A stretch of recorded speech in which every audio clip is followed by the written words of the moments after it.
Hello, everybody. Happy Thursday, and welcome to Cinderella Phenomenon. How's everybody doing? I hope you guys are doing well and having a lovely day or time zone. Do let me know how the game audio is. I've been tweaking with it to make sure you guys can hear it as well, so if I need to turn it up or down, please let me know so that you can enjoy the good experience too.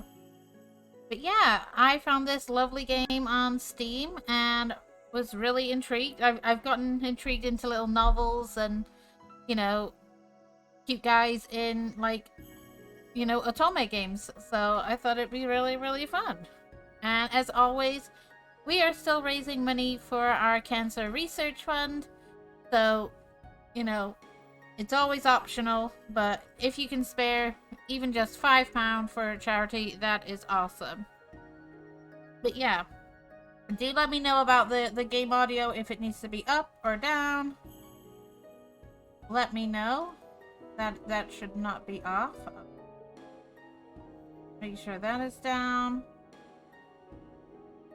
Awesome. So let's go to start. I'm hoping that's not too loud. There we go. I'll pop that down there. Alright. Recommend the tutorial. I love games that give me tutorials. Oh, yes, please. Welcome to the tutorial. A quick run through of the shortcuts and functions of Cinderella Phenomenon. To advance through text, we click the spacebar or enter. Of course, got my spacebar handy as always. Should you miss a line or two while reading, you can always click the back button in the quick menu. Awesome. There is a limited amount of lines you can roll back to when you use this function, the shortcut to the function page. Awesome. Lines I've already seen, I can click the skip button.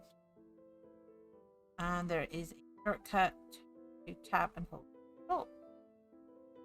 The best experience, you may activate auto forward mode. It could also be deactivated. No, I'm fine with that. Game menus. We can save our progress, that's always good. Yep, got all those in those. You can have up to 72 save files. Well, that is a lot of save files. It's a tutorial. Once upon a time, in a kingdom far, far away, there were two crystals. One was the Crystallum Lucis, protected by the ruler of the fairies. The other was the Crystallum Tenebrarum, which was watched over by the High Leader of the Witches. The Lucis was sustained by love, happiness, and joy. The Tenebrarum by fear, anger, and hatred. The fairies and witches lived in harmony with the humans of the kingdom. They regulated the powers of the crystals in order to maintain balance between darkness and light. But there can be no joy without sadness, no courage without fear. The kingdom was at peace for a time. Then one day, a traveling bard decided to write stories, tales of the magic and wonders of the kingdom. He named these stories fairy tales. In fairy tales, the light always emerged, victorious, and true love was a usual reward.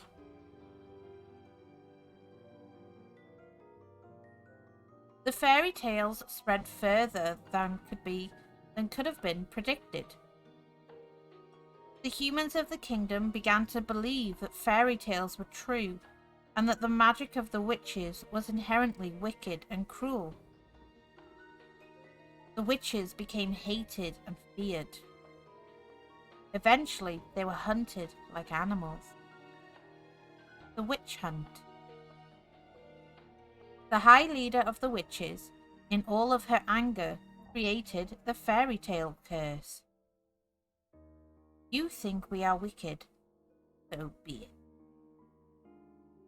Just as you have taken our happily ever afters, we shall take yours. The witches use the fairy tale curse to attack humans indiscriminately, ultimately throwing the kingdom into chaos and darkness. The ruler of the fairies, the Lucis bearer, sought to regain peace. But the witches were blinded by their hatred for humans, who were responsible for the witch genocide. A terrible war, the Great War, began. Eventually, the Tenebrarum bearer, the high leader of the witches, was finally defeated. The Tenebrarum was lost, peace was restored, and the light once again triumphed. But darkness never fully disappears. It waits in the shadows, patient, for when its time will inevitably return.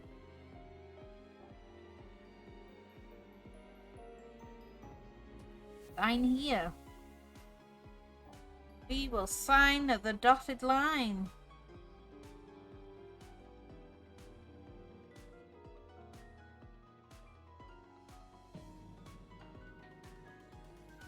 He shall be Nozomi.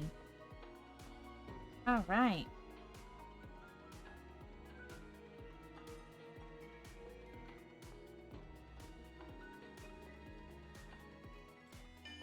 Prologue. Ice Princess. My name is Nozomi Rayla Britain, daughter of King Gennaro Britain III. I am the Crown Princess of the Kingdom of Angiel. At least, that was who I used to be. But that was before yesterday, when I became a victim of the infamous fairy tale curse.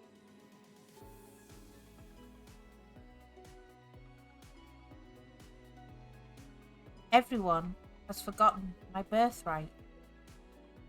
Now I am nothing more than a lowly peasant. I feel like I'm stuck in a nightmare. But no, this is my reality now. I still have no idea what I must do to break the curse. I close my eyes and remember that day. It had started out any other day.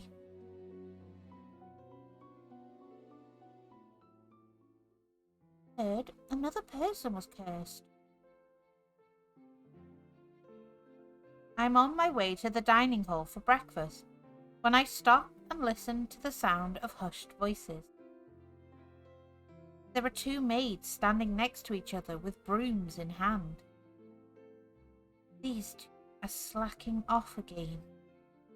Hi, Cara! How are you? I hope you're doing well, honey. Welcome on in. We're playing Cinderella Phenomenon today. How's your Thursday? That's terrible. What fairy tale curse was it? Oh, don't worry, honey.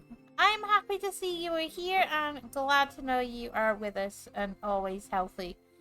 Never say sorry for missing a stream or being a while away. I'm always happy to see you guys. You know that. They say it was Pinocchio. Pinocchio? The fairy tale with the lying boy whose nose grows longer? That's awful. You know, more and more people have been getting cursed lately. Think those wicked witches are up to something, eh? I thought the fairy tale curses would stop after you-know-who was defeated. You two were hired to work, not talk. Damn, I'm fucking rude. Are all princesses rude? We're sorry, Your Highness. As can only be expected from the likes of them. Damn, bet you cruel. I'm fine. Finished up a project with my study partner today. Only 3 exams left until summer vacation. Oh, I'm glad things are looking up. Don't overwork yourself. I know you've been studying very, very hard. I'm glad a project is finished, and I hope the exams go very, very well for you. Another fairy tale curse? I can imagine so. Like, your studies are always very hectic, Kara. And you work so hard. Sticking to my chair again. It's too hot. I hope the audio's okay as well, Kara, by the way. I'm making sure at least people can hear the game content okay. The fairy tale curse started spreading even before the Great War began. I do not have much interest in its effects, even now. After all, most humans probably deserve to get cursed. The victims are weak. Angiel would be better off without the dead weight. If it were up to Mother, the cursed would have been banished from Angiel the instant they fell prey to it. I'm a stuck-up princess. But Mother is not here anymore. Oh, I'm glad. I'm glad the audio's fine. Like my last VOD, the audio was a bit quiet, so I was like, ah! And she will not come back. Ever. Princess, the king and queen are waiting in the dining hall. I'm on my way. The king, Ophelia, and Rod are all present in the dining room. Hi, Nicole! My day is going very well, thank you. I hope your day is going well too, sweetie. Welcome on into Cinderella Phenomenon. I hope you're up for a very cozy and fun stream where we just enjoy. I do like my stories. Someone is conspicuously missing, but I ignore their absence. Who's this? King Gennaro. Oh, sir, you're lacking the mustache game. Good morning, Nozomi. Good morning, Your Majesty. Oh, this is Ophelia. Ah, she seems pretty. Give her that. Good morning, Nozomi. Oh, bitch gets silent treatment. Nozomi. Ophelia. Ophelia Widensov. Every day I wonder why my father, the king, married a lowly baker. I mean, bacon's nice. They say a way to a man's heart is through his stomach, so I suppose she wooed him with her bacon. You don't know that? She could never be a true queen, for she pales in comparison to Mother. Damn, we a stuck-up princess. I take my seat next to the king, and then look up at the person sitting opposite me. Oh, damn. Oh, he's got a stuffy on his shoulder! Rod Benedict Widdenson, my stepbrother, is bored, quiet as usual. I mean, come on, he's got a cute little teddy on him. That's cute. It's a bunny. I like that. He is 2 years my junior, and is the youngest of Ophelia's children. He is mute and uses a plush bunny to voice his thoughts. Oh, that is cool. I like that. It was apparently given to him by a fairy. Rod is a quiet being. He minds his own business and is easy to deal with. But his older sister. My eyes go to the empty seat beside him. She is probably the most infuriating person I have ever had the displeasure of knowing. What's her name? Emma Lane. Oh, that's pretty neat. I am so sorry I'm late. I was reading and forgot the time. And here she is. Why is my character just a bitch? The tone is just all there. Good morning, dear father, mother. Good morning, Rod. And good morning to you too, Nozomi. It's a beautiful morning, isn't it?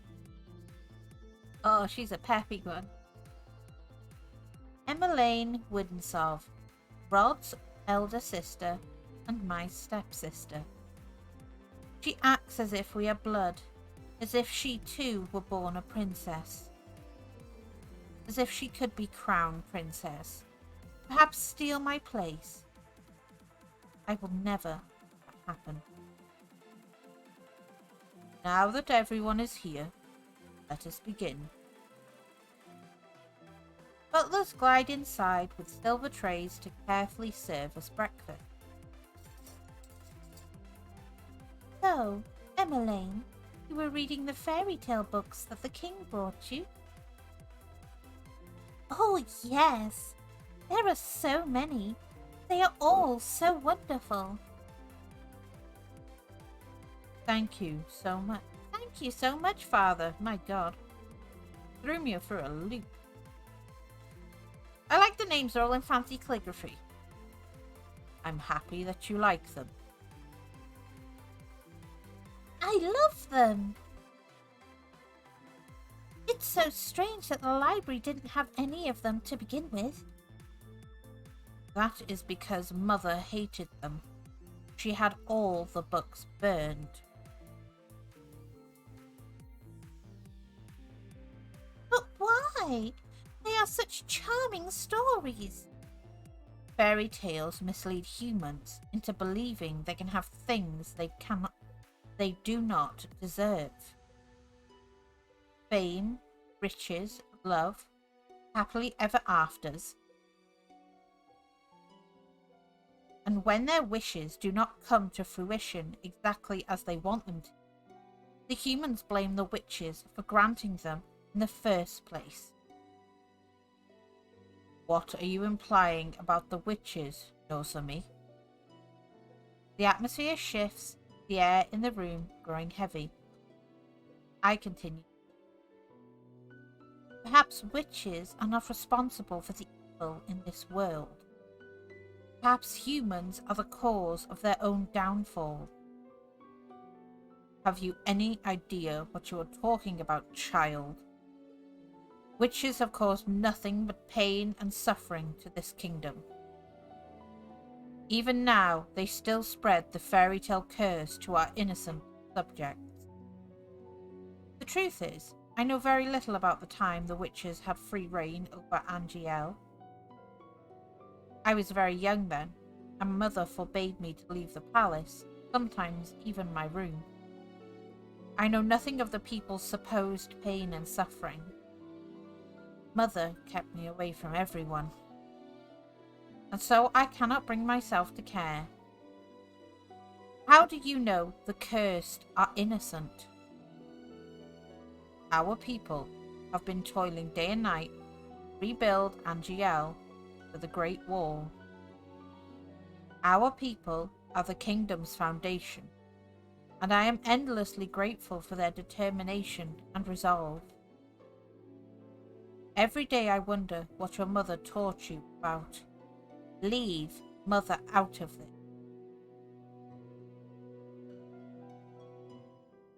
Yeah, please. Nozomi, darling, your father didn't mean to. I am not one of your children, Ophelia. I do not need your sympathy.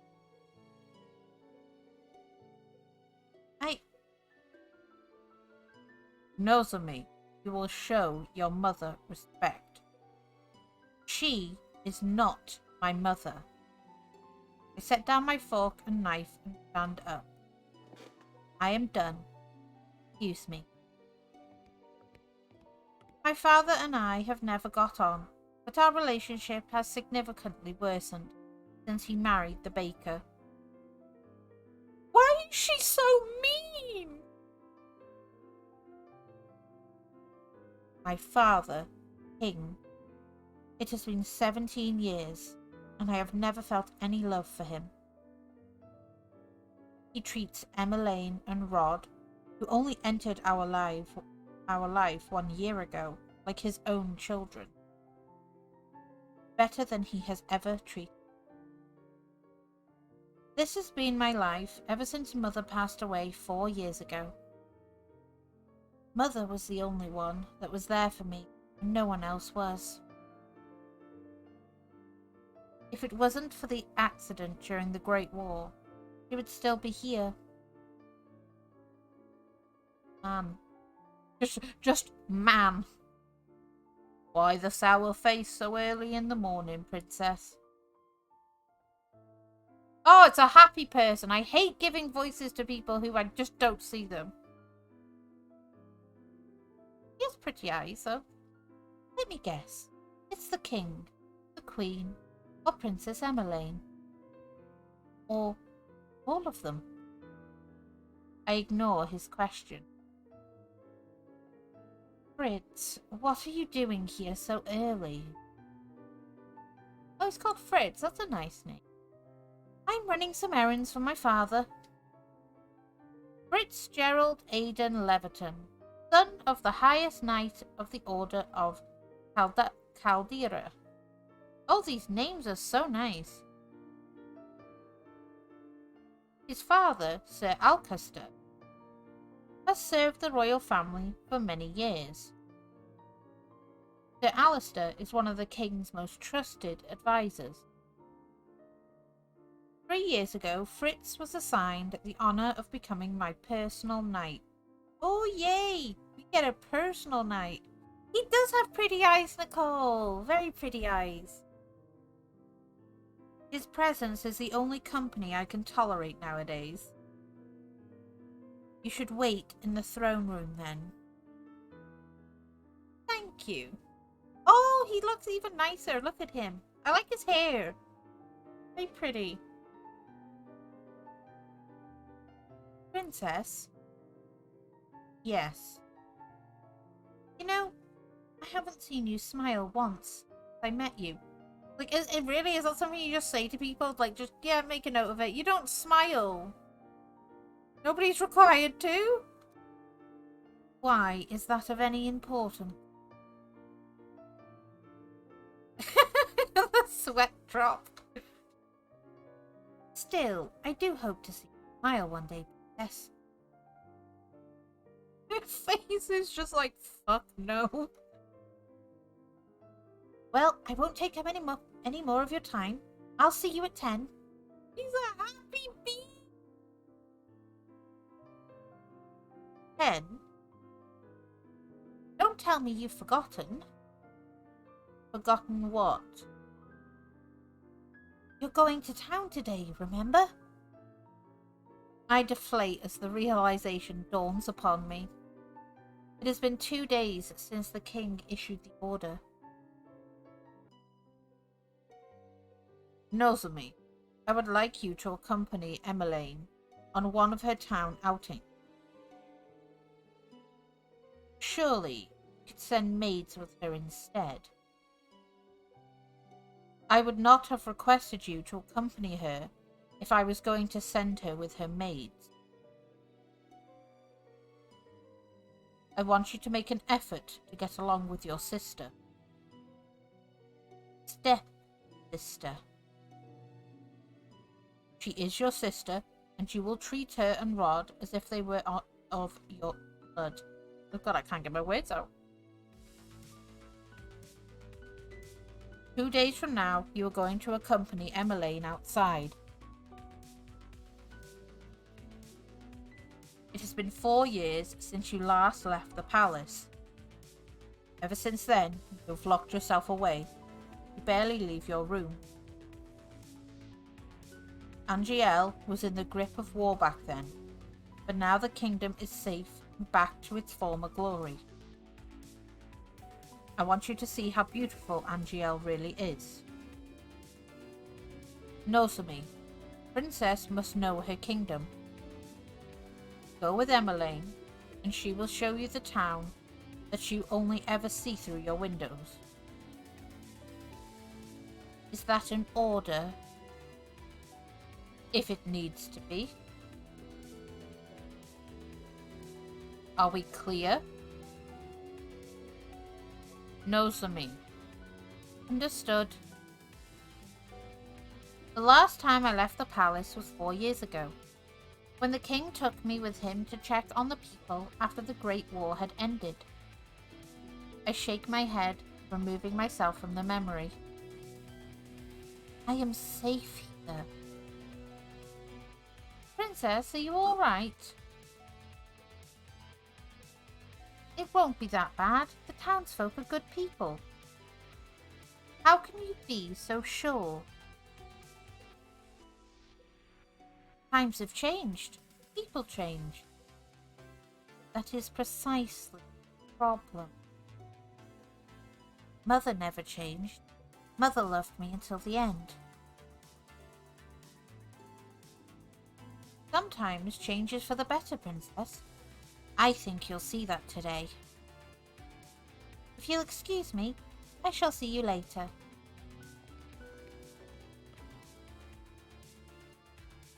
Oh my Jesus fucking Christ! Delora. He looks cute. Do you think witches are capable of bringing back the dead? I like the bed. It's got curtains. I want a bed with bougie curtains. Little princess dolls over there. I see Belle and Tiana. There's, I think, Aurora. Cinderella. They got different dolls. Oh, that's really cool. I wish you could talk to me. You and the others. I think she's one of my dolls. That is a fucking cute-ass doll. My dolls are my only friends. They're the only ones I can trust. Oh, I'm talking to dolls now. I've gone senile in the time I've spent in this kingdom. Unlike humans, they will never betray me. I mean, you don't go outside much. They will never hurt me. They will always be there for me. The moment I saw Delora, I knew she was special. She was different, so elegant and realistic. It was almost as if she was breathing. Bitch, she probably is. She was a gift from the king on my 17th birthday. I've only started receiving dolls from him when Mother passed away. Mother does not believe in birthday celebration. Oh, that's sad. But every year, at midnight, a letter would appear under my door. It would contain instructions leading me through the palace on an adventure to a room filled with gifts, cakes, and sweets. A child's dream. I'd been fascinated by the dolls, which had always held a little greeting card. A card with the words "I loved you" on it, signed by M. The card would tell me to keep those celebrations a special secret, but I didn't need to be told that. Mother always found a way to show me she still cared. In her own way. The secret celebrations had stopped as soon as she had disappeared. The fuck is knocking on my door? Yes? I really want to style my hair how she does, you know. Minus the bangs, because IRL Nozomi cannot pull off head bangs. The sadness of it. Oh, it's a maid. Kind of sad the maids just don't have fucking eyes. It's like, nah, you're not important enough for us to draw in eyes. Excuse me, Your Highness. The king has requested your presence. This better not be another lecture. Tell him I am on my way. I will see you later, Delora. Of course, Delora. Silent as always.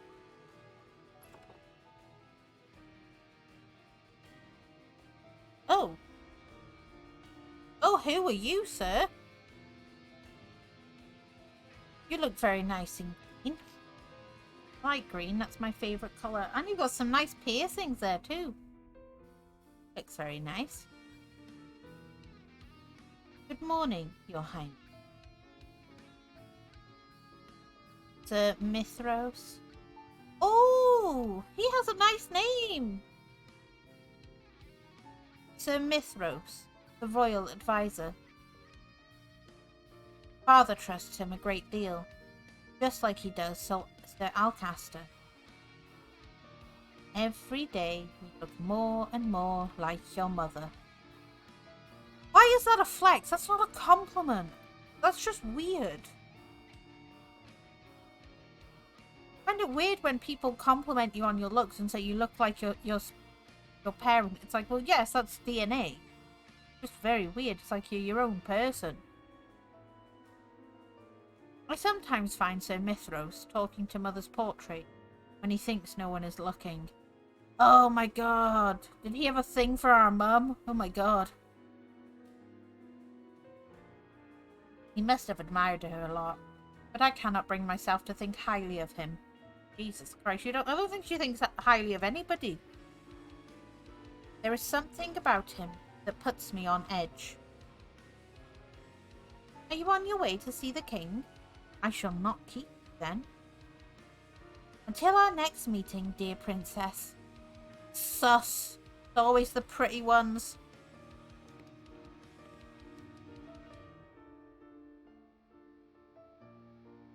I want a throne like that. That looks bougie. Your Majesty? No, Sumi. Are you ready? Oh yes, we have to go to town with dear stepsister, don't we? You will enjoy this, Nozomi. I've heard the toy shop has lovely dolls. How old are we for having dolls still? This will be good for you. You will get to know your sister better, and you will be able to interact with and learn about the people of Angiel, about our subjects. Field trip! I will not learn anything I do not already know. Why do you always believe that the people around you are incapable of good? Nobody's always good. Because I have seen how quickly people will betray and manipulate each other to get what they want. Mother warned me about human nature. You do not see clearly, Nozomi. If you would only open your eyes, you would be able to see how good people are. I believe I am already quite capable of seeing the true nature of people. After all, I have seen that there is no good in you. Ouch, woman! He's your dad! Damn! Nozomi, Where were you when I needed you 4 years ago? Where have you been ever since? Back then, I'd been overflowing with grief and pain. Of course, yes, Mummy had died. We'd be very sad. I'd just lost Mother, my entire world. I'd hoped that maybe then you would have shown me love and compassion. Even just a hug to let me know someone was there. It had been a childish hope. I'd been left alone. I did not see him for months. I barely even heard his voice. You cannot rely on anyone but yourself. You cannot trust anyone but yourself.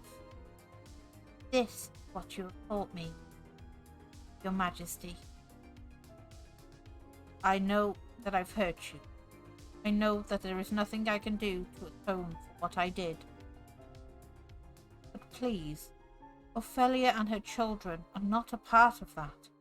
They do not deserve to be hated. In the end, they still matter more to him than I ever did. Nozomi. Enough. I have already said I will go. Everyone is waiting outside. I shudder at the thought of Alice after so many. Nozomi. It will be okay. How can you be so sure? Thank you for agreeing to accompany Emmeline. Bitch, you fucking ordered it! We're not going willingly! I would not disobey an order from the king. Excuse me. Damn. Like, I love / hate this girl at the same time, our character. Oh, hello, girl. They just tell them that before they give me your name. Like, thank you. I like your outfit. You're in purple. Purple is nice. Hello. How can I help? Oh, God. Bitch just pushed her way in. Rude. What the fuck is that name? Viorica! Emmeline. I mean, Princess Emmeline. How good to see you. I trail Emmeline, ignoring her as she embraces her friend.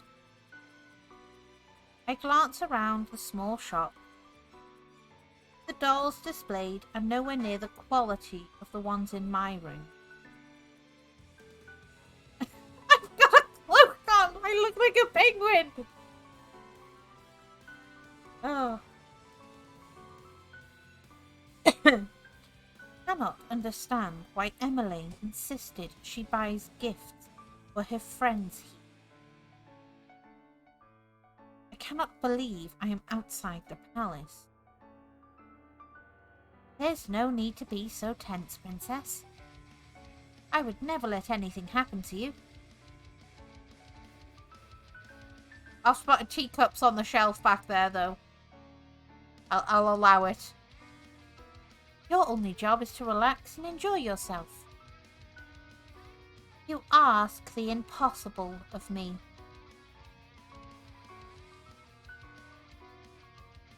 There is no need to be formal, Viorica. I'm still the same as I was. Oh yes, Rod's come along as well. It's been a while for Viorica. Oh yes, he speaks through his little rabbit. It's good to see you again too, Rod. And I must introduce you to Her Highness, the Crown Princess Nozomi. Oh god, she's fucking shocked. The look on Viorica's face as she takes a step back from me, all too familiar. Fear. My apologies for being so rude, Your Highness. Good morning. The face of God's sake people are talking to me.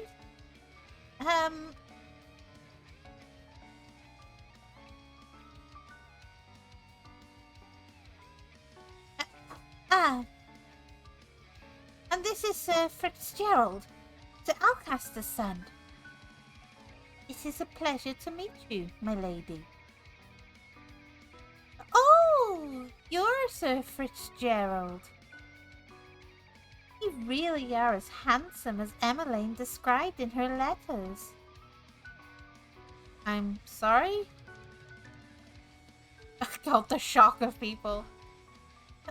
Please don't mind her, Sir Fitzgerald. That R, I keep forgetting to put the R in there. Oh, I'm not amused. Nozomi is not amused.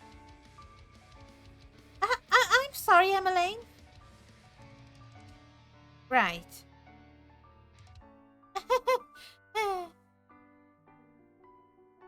So, what brings you all the way here? Oh, I'm here to get some toys.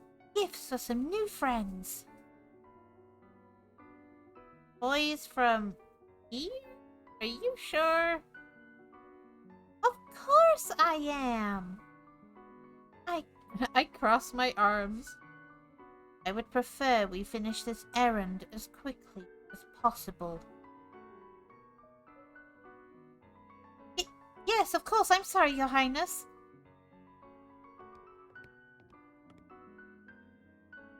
Rod does not look happy.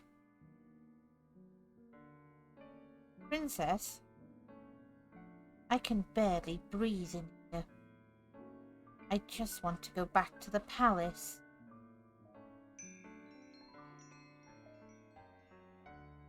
Who the hell are you?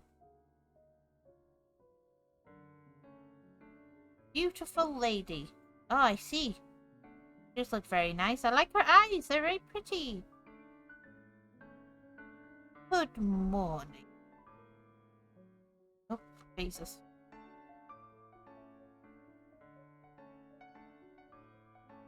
Up until this point, I had always considered Mother to be the fairest beauty in the land.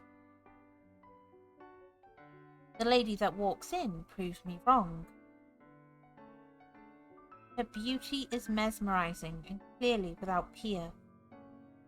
Everyone in the shop is openly staring. A bit fucking rude. Oh, you're early today, ma'am. I have some important errands to run later today. Are the items ready now? Oh, of course. Let me go and fetch them for you. I'll just be one moment, Emmeline. Why is she smiling at me? Oh God, we fear smiles. Oh, look how pretty she is. Here you are, ma'am. Thank you. You look so sly.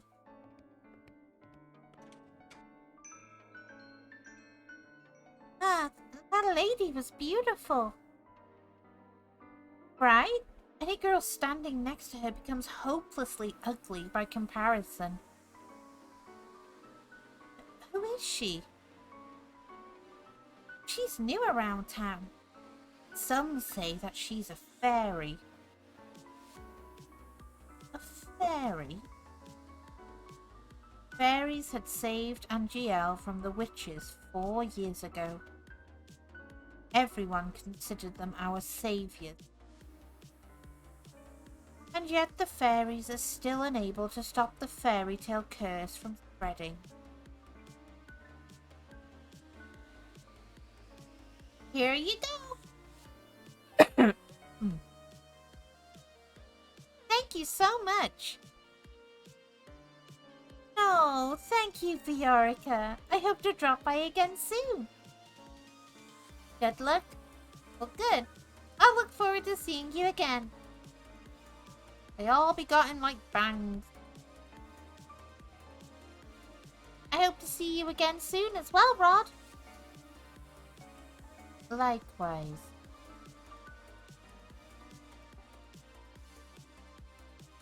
Leaving the palace was a bad idea. While I am out, I am the center of attention. Some townsfolk point... I can't word today. Some townsfolk point and stare at me. Most, however, make a point of avoiding. Like I am the plague. There are some spiteful stares, but thankfully none are nearly as intense as they were 4 years ago.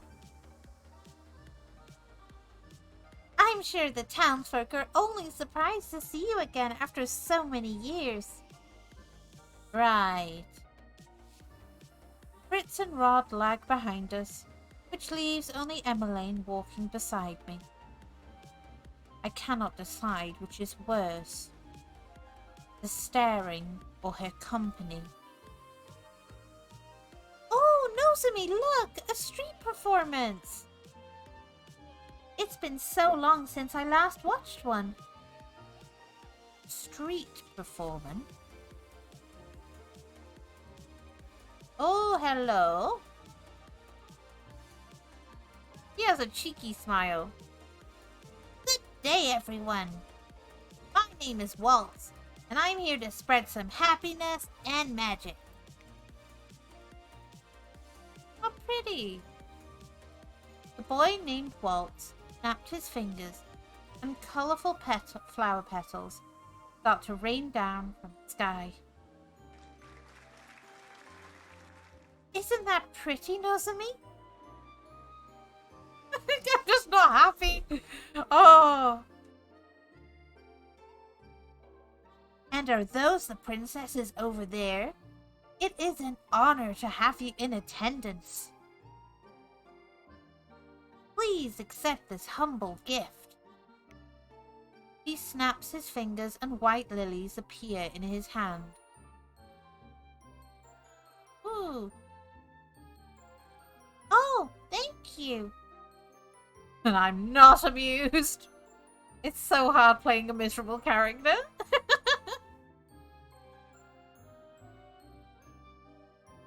Boy looks at me as if expecting some kind of reaction.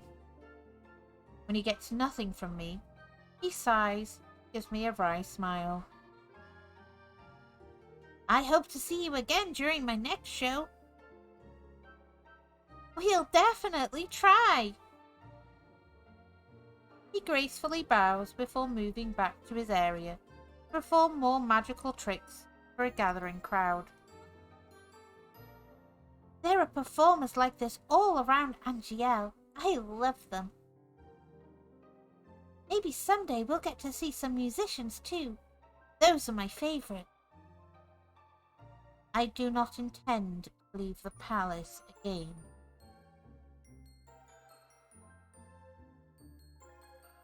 But you don't like it out here? Oh dear. Rod and I grew up here. I love Angiel, and this is my favorite part of the kingdom. Keep myself for a minute, I'm feeling a cough come on.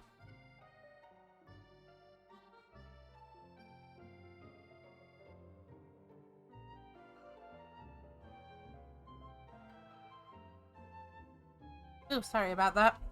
I didn't want to have a big coughing fit. Oh dear. I got a little tickle in my throat and it wouldn't go away. I love Angiel. This is my favourite part of the kingdom.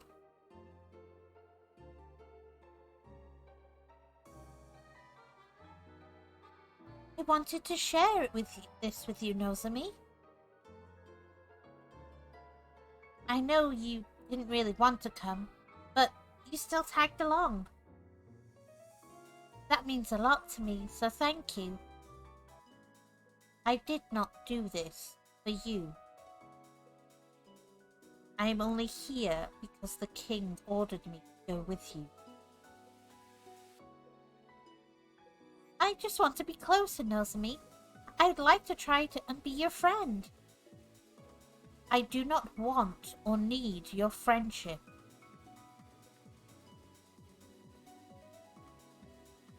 I am just savage. No matter how you act around me, we are not and will never be sisters. I'd take care to remember that I were you. We are so horrible. Oh my god. No wonder we got fucking cursed. Jesus. But Rod suddenly grabs my hand, pulling me away from Emmeline. Stop. He is staring daggers at me. I think this is the first time I've ever seen him angry. Rod, don't. Let me go. Both of you ought to stay away from me. I feel the heavy atmosphere as I turn to look at the people staring at us. Their expressions mirror the looks of disdain I saw years ago. anger, disgust, hatred. I begin to walk away. Princess, wait! Don't follow me. Princess! I adjust my cloak, making sure my face is hidden from view. I never should have left the palace. As I walk around, I watch the people bumbling down the streets. So carefree. They work so hard for so little reward. They could work their entire lives, never have a fraction of what I have. Jesus Christ, I hate my character! And yet, they are happy. Die. The woman. I heard Anise lost her job at the palace. It's true. Crown Princess Nozomi made sure the poor girl was fired. I stop in my tracks at the mention of my name. Not again. Anise, was that the name of that one maid that tore Delora's dress? If so, my decision to fire her was justified. A palace maid could not be clumsy. Why should I tolerate poor performance? What did I do that was so wrong?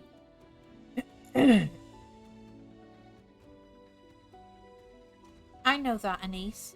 Hard-working and big-hearted. Very good with medicine. Shame she lost her job so quickly. You know how hard the Crown Princess is to please. My friend at the palace says she doesn't even smile. Only goes around with that cold look on her face. That's probably why they call her the Ice Princess.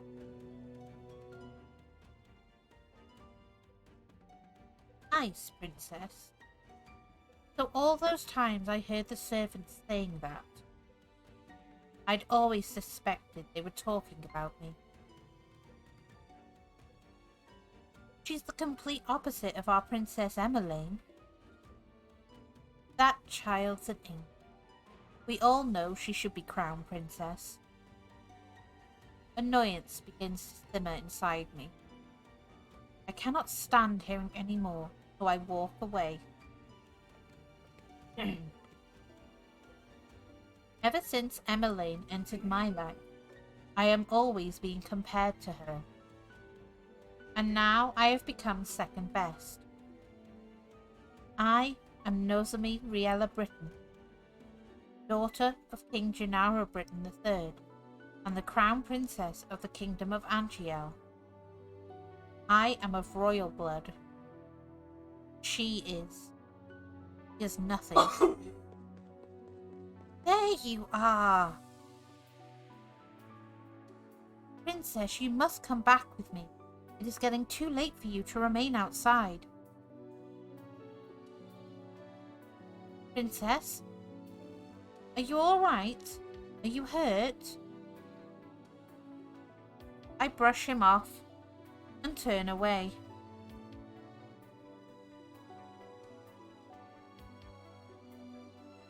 No need to fuss. Let us return to the palace.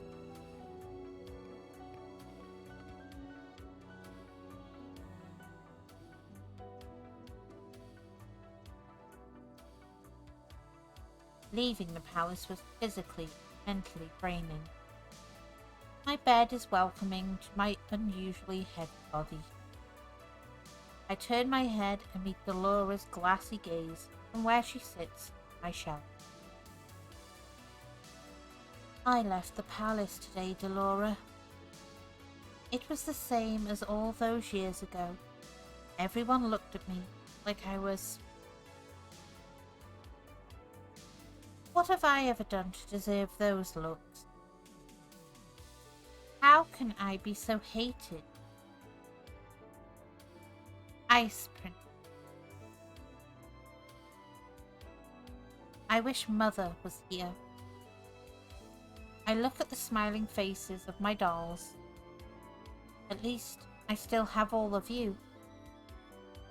I yawn and stretch my arms. Good night, Delora.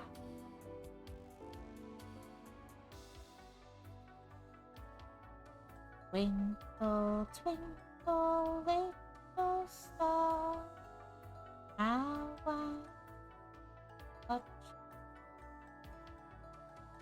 singing, but who?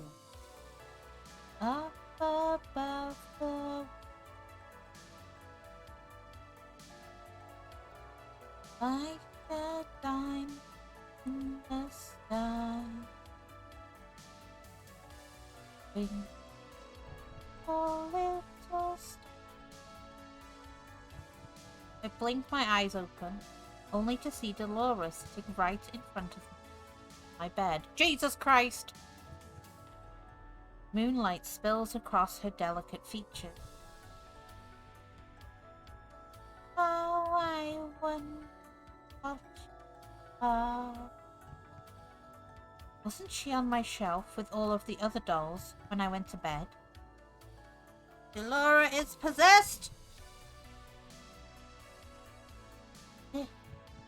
Laura? It's almost time. I pinch my cheeks to make sure I'm not dreaming. It hurts. Only 10 minutes before the clock strikes 12. Oh my god! Hello, ma'am. I hope you're ready, princess. Damn, she looks pretty. I'm fucking badass. What?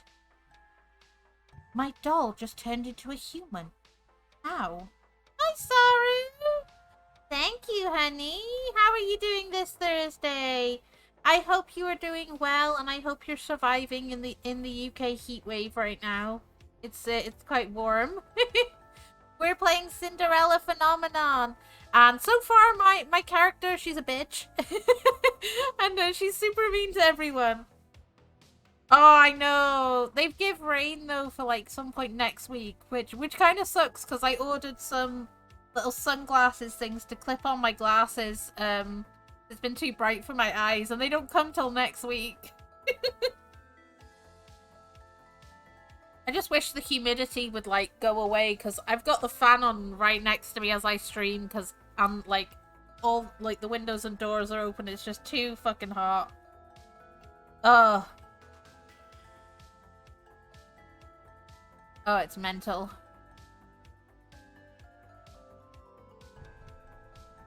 Who are you? So this stuck-up princess right here is our character Nozomi. She's also been known as the Ice Princess because she's pretty much, you know, quite cold to a lot of people since her mom died and her dad remarried a baker. It is dragging so much. I'm stuck to my fucking chair half the time. It is a nightmare. At least though my tan has been topping up, so, you know, can't argue with that too much. You know who I am. I've been watching you since the day your father gave me. What's happening? I don't think I have ever been so confused in my life. Oh my god, thank you for the resub, Saru! Oh, thank you, honey. That is so sweet. 2 months sub now. Thank you, Saru. I appreciate it, darling. You're so kind.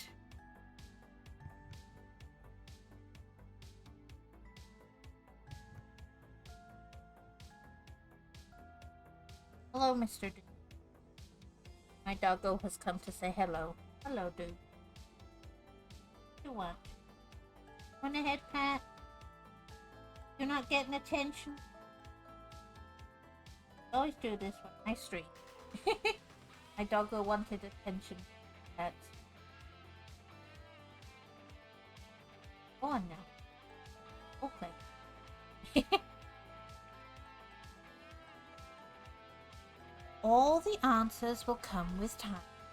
But right now, I'm here to give you something, princess.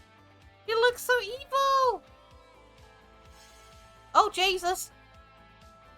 Oh my god, she's a witch! Got a glass slipper. This...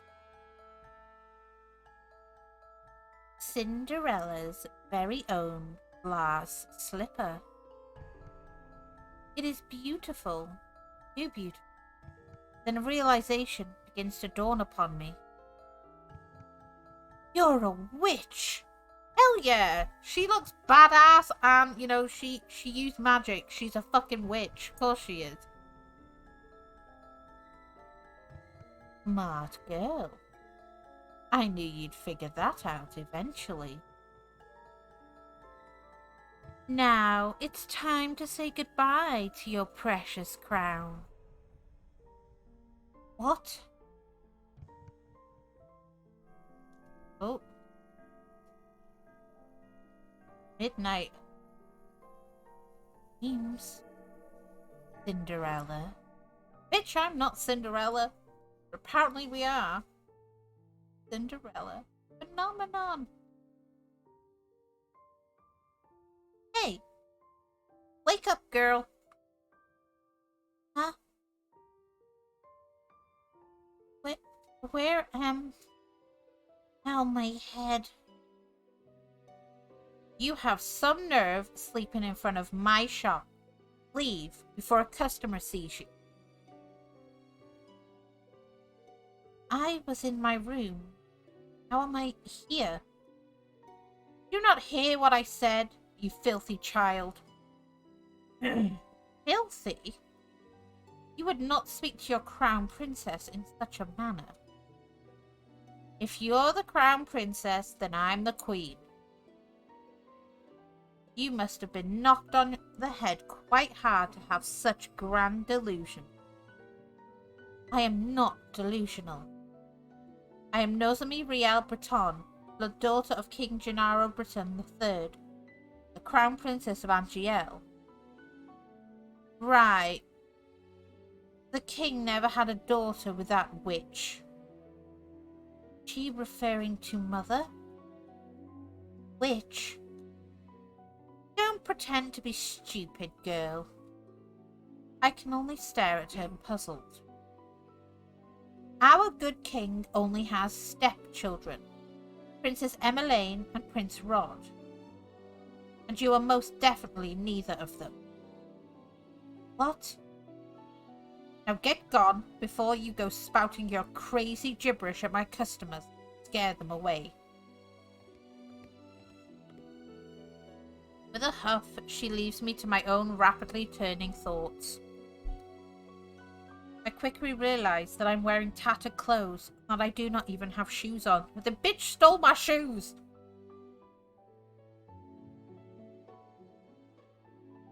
No, no, no. This cannot be happening. Something shines against my chest, and I reach up to grab it. I have a glass slipper necklace. Ooh, okay, bougie. This is... It all floods back. Delora being a witch. Cinderella's glass slipper. This is not a dream. Delora gave me the fairy tale curse. My hands begin to tremble. I must return to the palace and speak with the king.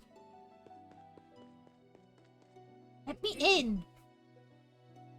Sorry, girl, but this place is off limits to uninvited guests. You do not understand. I'm Crown Princess Nozomi Riella Britain. I must speak with my father. As loath as I am to call him that, I have to. No one will believe me if I am addressing him by title. You best leave now, nice and quiet, before we have to force you. If you would only... Make way for the king. The gates swing open and 3 horses trot out. Soldiers ride 2 of the horses, while the last horse has a different, familiar rider. Father! I immediately move to block the path of his horse. Hi, Aki! How are you, honey? Welcome into Cinderella Phenomenon! We just got hit with the fairy tale curse. The soldiers move to hold me back. Your Majesty, what is this? Your Majesty, this girl is claiming to be your daughter. Daughter? Both of my stepchildren are in the palace right now. What? Even Father is a part of this? Father, you must help me. A witch has cursed me. For once in your life, just once, help me. You must believe me. Tell me, where is your family, child? Why are you all alone? He looks at me with pity in his eyes. He is looking at me more kindly as a peasant than he ever did when I was the crown princess, daughter. I recoil. You must be hungry. Take this.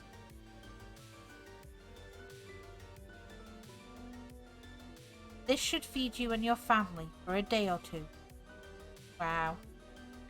The kingdom offers work opportunities for those who need them. Please let your parents know. I do not want your pity, Father. Please escort this girl back to her home.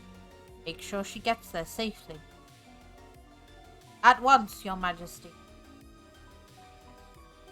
I watch as my father and his 2 guards ride away on their horses, leaving me to stand in their dust.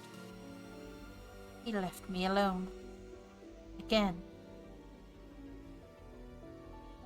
Where's your home, girl? There is nowhere left for me to go. Father has forgotten me. Leave me. Now look here. Our orders were to leave me alone. Suit yourself. I'll say we didn't try. Don't cause any more scenes, little girl. I watch, with bleary eyes, the soldiers return to the palace. How can this be happening? I stare at the small pouch in my hands. I do not know what hurts more. The fact that I have just been unceremoniously paraded away from my home like I am nothing more than a piece of garbage. Or the fact that my own father does not recognize. Oh, look at that girl's hideous dress. How difficult it is to be poor. I clutch the pouch closer to my chest as I run to an empty alley. I huddle in a corner, trying to become as small as possible. I squeeze my eyes shut, hoping that when I next open them, everything will be back to normal.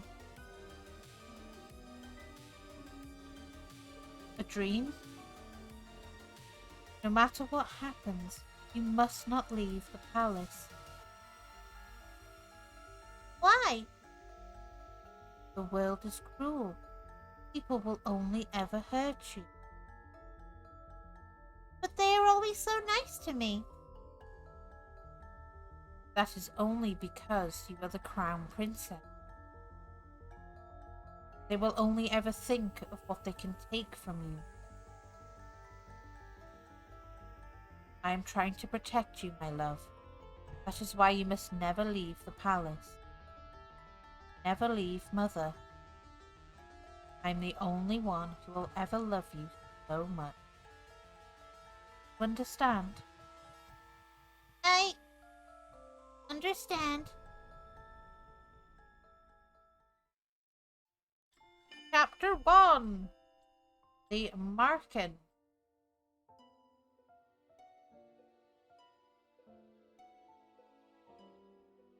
When I open my eyes, I'm still on the streets. I must have fallen asleep. But the nightmare continued. I am cold in my rags. I hold myself for warmth, willing some of the cold away. Fail. My feet are numb and in pain, caked in the dirt that I have gathered from walking barefoot around town. Well, there's a frightful sight. Beggar probably thought she could try her luck with the nobility that live around here. Ah, just look how ragged she looks.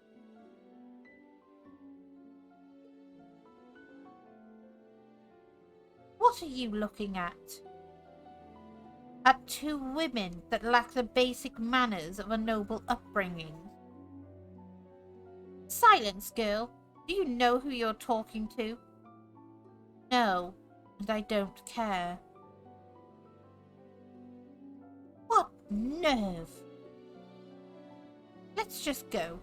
There's no reason to stoop to a commoner's level. I will remember you. Once I break this curse, it will make you regret your words. I become acutely aware of the fact that I have not eaten anything for almost a day. I have been sitting here, thinking of the new mess, my life. Moping around will not break my curse. Crying will not help either. I should find that witch first, but how? I have no idea where she is. Delora. I swear I will make you regret doing this to me. When I find you, I will find food first.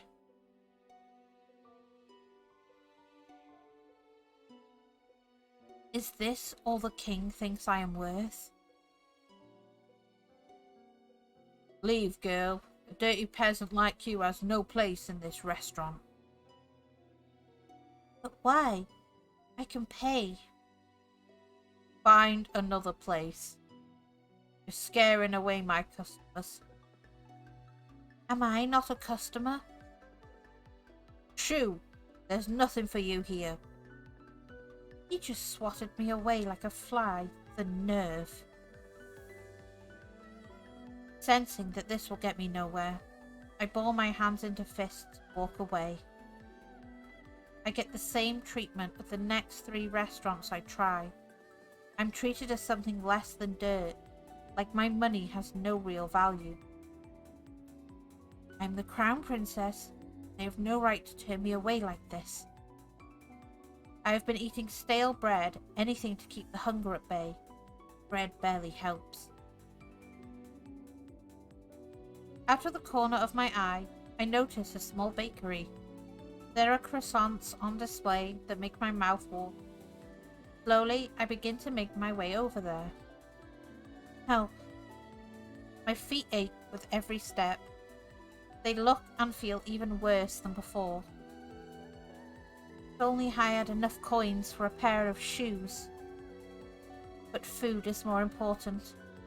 If the rags I am wearing and the pouch of money are all that I have, then I need to prioritize. And I will die before I beg. 2 croissants. You'll need to pay, girl. There are no free handouts here. I take a coin from my pouch, hand it to her. This should be more than enough. The shop owner stares at the coin, before reluctantly taking it. He hands me 2 croissants in a paper bag. I will not ask where you got those coins. Are you implying that I stole them? How else would a beggar like you get that amount of coin? I'll be off with you, child. I won't have you scaring away any other customers.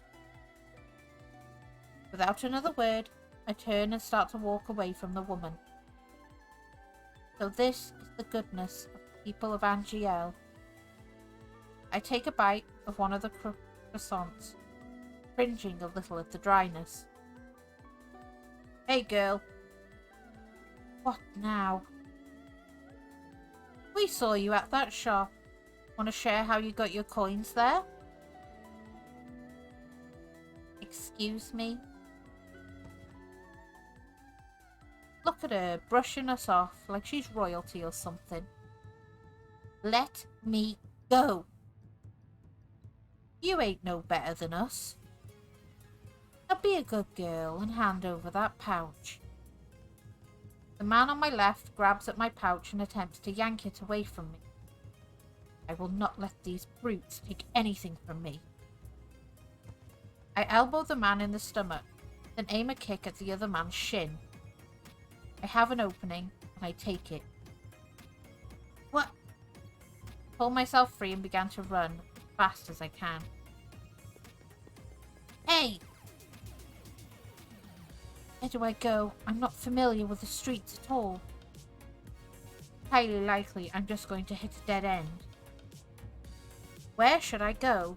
Go left or right? I'm going left. Lucky left.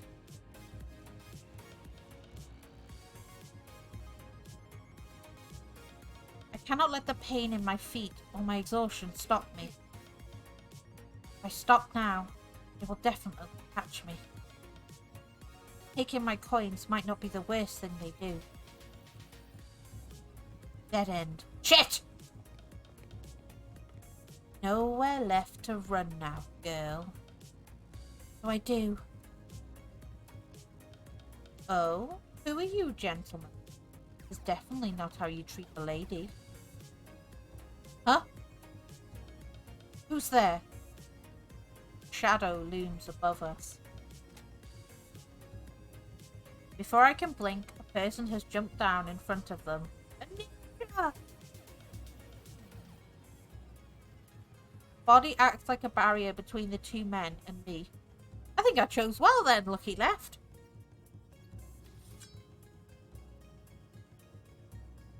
Why does this person look familiar? Looks like the woman in the shop, that fairy lady. Who are you? Oh, me. Just a passing gentleman, concerned about a damsel in distress. He turns to the men, expression calm, eyes flashing dangerously. Now, shall I teach you gentlemen a lesson? He's got a sword! What? Come back here, you coward! The two of us could take him! I think your friend has the right idea. I'm not the type to show mercy. This is way too much trouble for a little gold. Are you all right, my lady? We found her. Oh my god, it's Waltz! The boy from yesterday.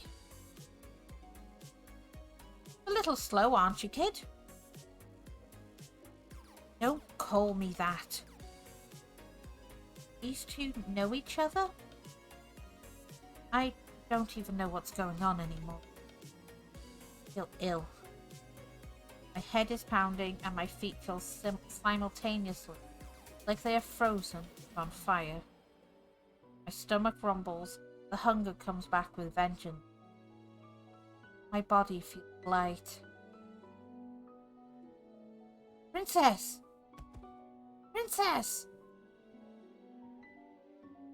Lady Parfait will be able to help her. There's somebody called Parfait! Hell fucking yeah!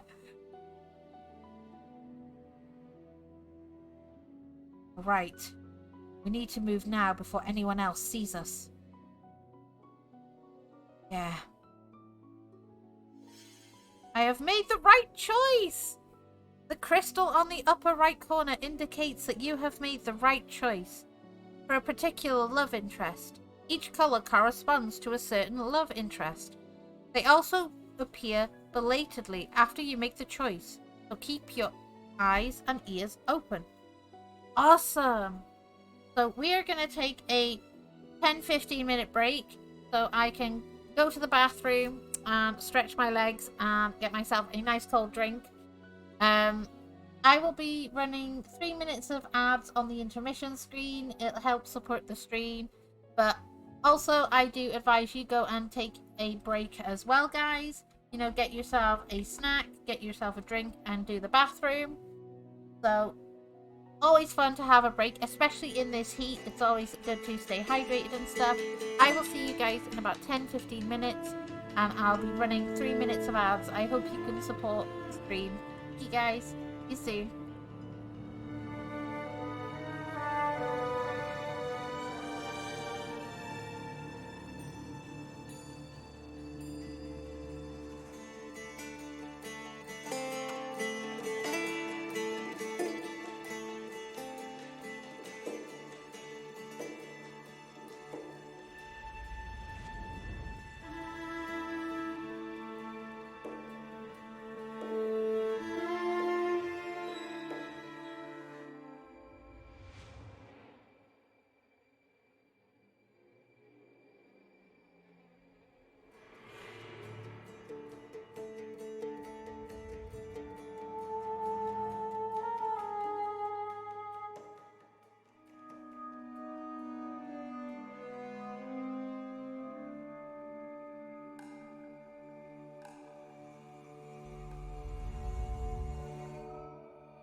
back, everybody! I hope you had a lovely break. I did too.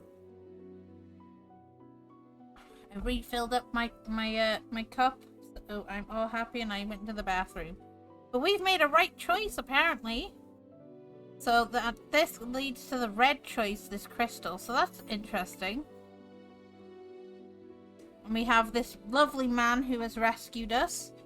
He looked like the he looks a bit like the fairy lady we saw in the first the prologue. Yeah. Hang in there, princess. Everything is fading. I'm knocked out, y'all. A dream? What is that in your hands, Nozomi? I was hurt. Just wanted to help it, but it died. It's all my fault. Not your fault, my love. It died because it was weak. But the world knows me. Only the strong survive. The weak get cast aside to die. You are not weak. You are strong, my crown prince. Do not cry. Now wipe your tears. Don't want to see you cry again. Understand? Yes. Now get rid of that thing and wash your hands. Do you not hear me, child? Yes, mother.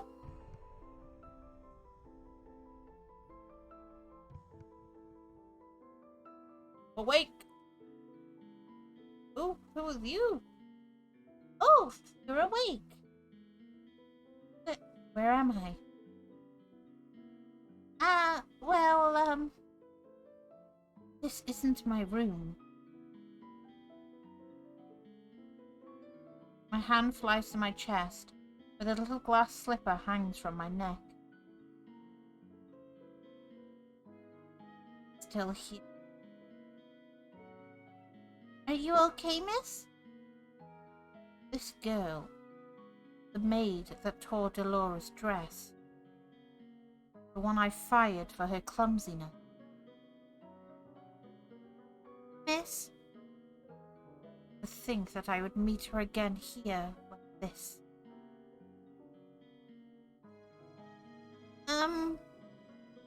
Leave me alone.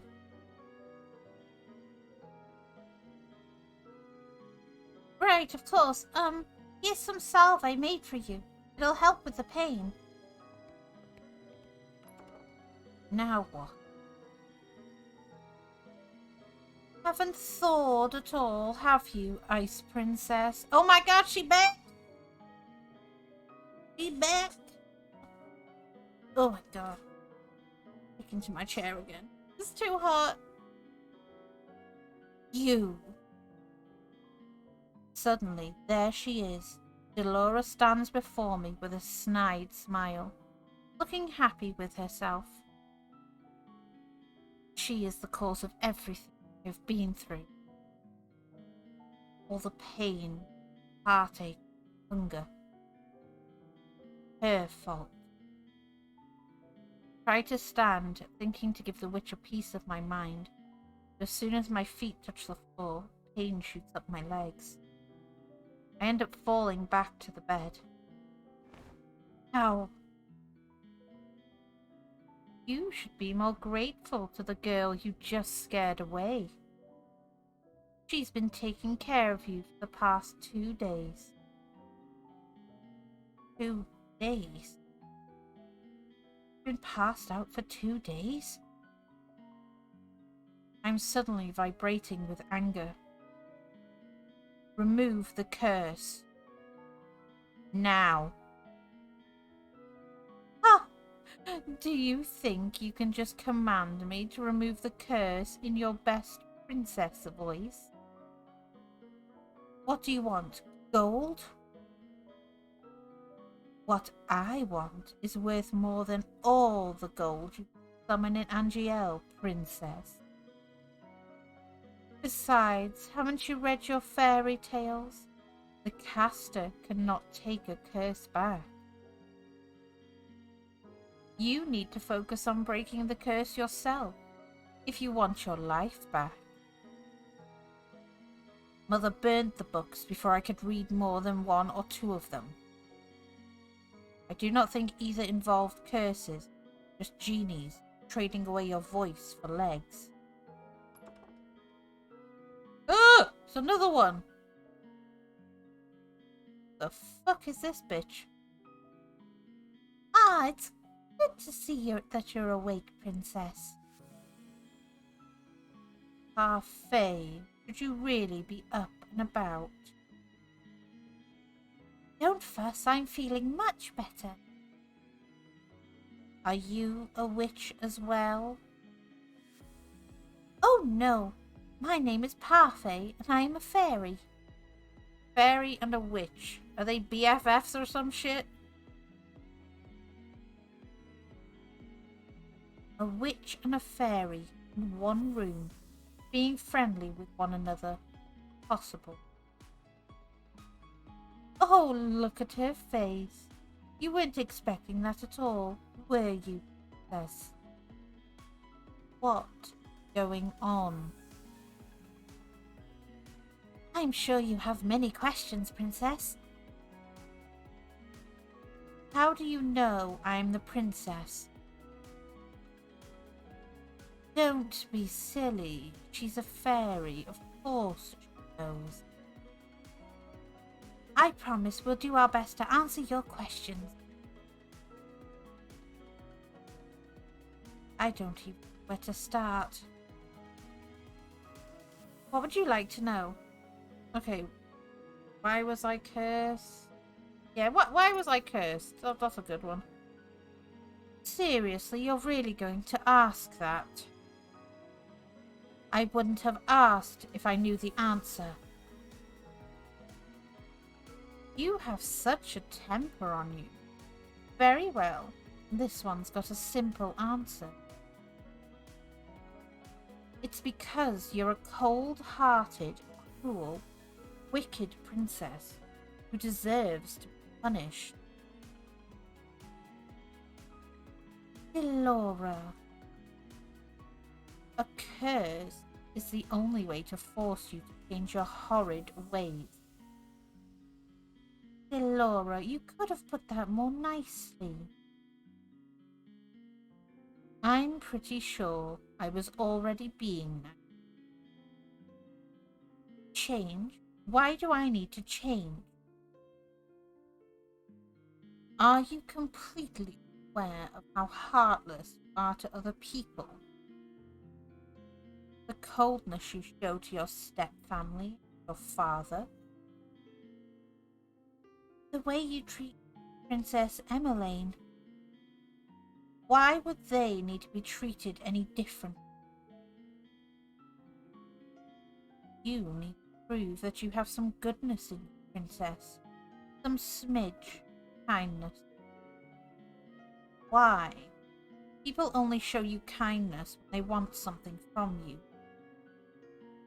The instant they get what they want, they'll just throw you away. What else would I like to know? So how do I break the curse? Yeah, that sounds good. The necklace you've got is one of Cinderella's glass slippers. Hi, Eisen! The Dryad Soul has been sent to your DMs. Thank you, honey! I appreciate it! But welcome on in! We are playing Cinderella Phenomenon! I'm having a lot of fun! They got cute anime boys in it too, so I'm happy. To break the curse, you must get the second slip. Complete the pair. Oh, thank you! I really appreciate it. I will be definitely putting it as my startup music. Yes! You missed it. We got saved by a very handsome guy earlier. And this is our character, Nozomi. She's a bit of a spoilt princess. And how do I do that? By doing 3 good deeds. Oh no, we gotta be good. What? It's a very easy to do. This witch Delora, she cursed me, so I'm not a princess at the minute. At least for someone who knows how to be good. 3 good deeds. What does that even mean? I wouldn't even know where to start. Take heart, princess. Goodness is innate in everyone. And Parfait is a fairy. Yeah, I've gotten into these like visual novel type games and stuff, and otome games which have a lot of nice good looking gentlemen in them. Thou shalt do no good for thy own cause, but do admonish others ill will on oneself. Very poetic, sir. Laura, you are not helping. I'm a witch, and I think I have more goodness in my big toe than she has in her entire body. Now you're just being mean. We're a very cold princess. For every good deed you accomplish, you will get a piece of the glass slipper. When you've gotten all 3, you complete the pair, and the curse will break. Simple. Hooray! Tasks. I suggest you start by polishing that attitude of yours. What else? Okay, what happens if I don't break the curse? Yeah, that's a good question. I think you know the answer to that one already, princess. Alright. Why are you two working together? Yes. To answer that, we'll have to give you a bit of a history lesson. Okay. Oh, I've got it. Once upon a time, in a kingdom far, far away, there were 2 crystals. Dramatics aside, there is one crystal in the kingdom called the Crystallum Lucis. It is powered by happiness and love. The other is the Crystallum Tenebrarum, powered by fear and anger. The strongest of the witches, the Tenebrarum bearer. The strongest of the fairies is the Lucis bearer. Parfait is the Lucis bearer. I take in Parfait's frail and sickly appearance. She is the strongest fairy. The Great War greatly damaged me. My powers are a fraction of what they used to be. And with no child, I have no successor to my burden. Thank you, Carrie, for the care package, honey. How are you? Oh, thank you. Do you like it? Do you like it? Glad you got excited. What does a bearer do? The bearers regulate the energy of the crystals and keep the balance between darkness and light.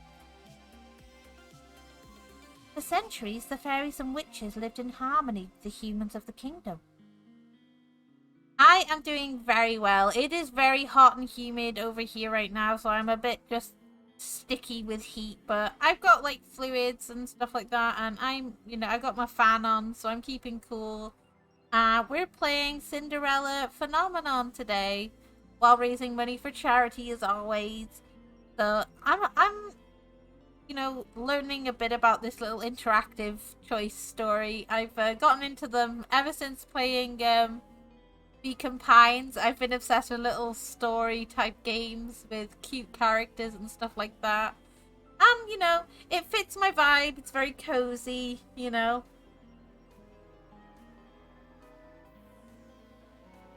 Until a certain human decided to be a pest. Who was he? I knew him as Hans Gabriel Grimm. He wrote the fairy tales. Grimm's fairy tales! Fuck yeah! And he started the feud between the witches and the fairies in the process. How could a single person have so much power? It was the power of his words. In Grimm's stories, the witches were always evil. The humans naturally grew to fear and hate them. They began to hunt them. Didn't the witches fight back? We aren't allowed to use our powers to cause harm. But that all changed when the Tenebrarum bearer decided revenge was more important than our promise. The witches took over the kingdom. They created the fairy tale curse to spread even more sadness and anger, to fill the human heart with negative emotions. All to fuel the power of the Tenebrarum. The delicate balance of harmony between the crystals was broken. The witches and the Tenebrarum grew far stronger than they were ever meant to be. We had no choice but to fight. And then the Great War happened. The Tenebrarum bearer was eventually defeated. The Great War was ended with the help of an unexpected ally, but many lives were lost. The good witches suffered horribly. We still have to stay hidden in hopes of having any kind of peace. Are you trying to make me believe that you are good witches? The Tenebrarum can poison a heart and mind into darkness and cruelty. The witches put themselves at risk in working with the Tenebrarum in maintaining harmony. Some, inevitably, are corrupted. Many good witches were corrupted during the war. Most remain that way. Many do not believe it, but witches can be just as kind as fairies. And yet it wasn't a fairy that cursed me. I've done good by cursing. You'll thank me when you've broken it. Delora was not corrupted by the Tenebrarum. She is as good as they come. Really? She looks fucking badass for a good witch. Hopefully you'll come to see that for yourself. I doubt it. Apart from my own inherent goodness, Parfait and I are working together because we have a common goal, which is to restore the balance between darkness and light. 3 good deeds to get my life back. Easier said than done. You said Cinderella, didn't you? Didn't she just go to a ball and find a prince? What does doing good have to do with that? Going to a ball, finding a prince, it's also old-fashioned. No fun in that. Cinderella is a girl with a pure heart. She's always willing to help others, even when they are cruel to her. Anyway, I've brought some clothes for you. I'll leave them on the table. We'll be waiting outside. There are some people I'd like you to meet. Oh yeah, we're gonna meet the hot dudes again. Yay!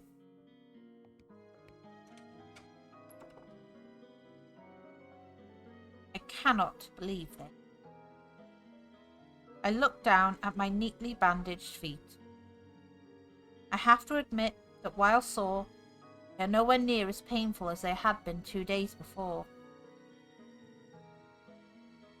Here's some salve I made for you. It'll help with the pain.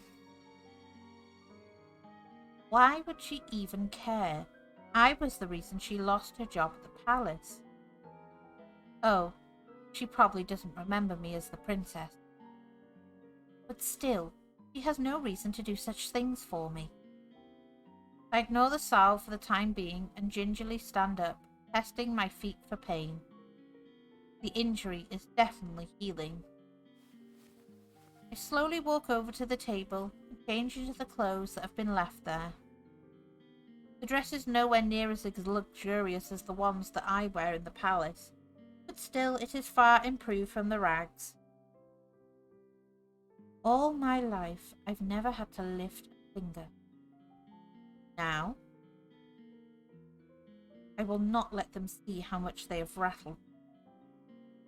I refuse to break. Just watch me. I will free myself from this curse. Oh. What is this place? There are several people in the room chatting amiably with each other. I noticed the girl that had left me the salve by the counter, serving drinks. But as soon as the people in the room notice me, the room falls into immediate silence. Oh, lovely, awkward silences! Well, look at what we have here. The Ice Princess herself. Huh? They know who I am? I didn't think it was true. Cursed for her cold-heartedness. As to be expected. You remember who I am, and yet you still treat me like this? Well, you aren't really a princess anymore, are you? You're one of us now, girl. Everyone, please, you shouldn't be treating a newcomer like this. Princess, let me apologize. They mean no offense. I cannot believe that. Not when the people Parfait is referring to simply smirk and shrug as I meet their gazes. What is this place? Welcome to the Marken Tavern, a home for those with the fairy tale curse. You make it sound like some kind of holiday house. Don't ruin the moment, Delora. Marken. Tavern? The Marken was built 3 years ago, when the number of cursed in Angiel continued to rise. The goal is to gather those affected, so they may help each other break their curse. Of course, I'm also here to provide help, if necessary. Only the cursed and those allied with our cause can stay here. The evil and the wicked can never find this place. Most of the people here are cursed. How come these people remember who I am? The cursed are not affected by the conditions of someone else's curse. Your condition is simple. Everyone has forgotten you are the crown princess. But because these people here are cursed, they still remember your title. It goes without saying that fairies and witches are also not affected. Look to my chair. Come, princess, let me introduce you to the few boarders we have at the Marken. Parfait beckons a serving girl over. This is Anise. She helps out in the Marken, does most of the cooking. I'm sure you understand why she's working here now. I believe she deserves an apology. Mr. Laura, what are you talking about? Don't you worry your sweet little head over it. You don't remember what this Ice Princess did to you. Huh? I have nothing to apologize for. Clumsiness does not befit a palace maid. I only did what was necessary. Well, it's nice to meet you, Princess. I'm Anise Willow. I hope we get along.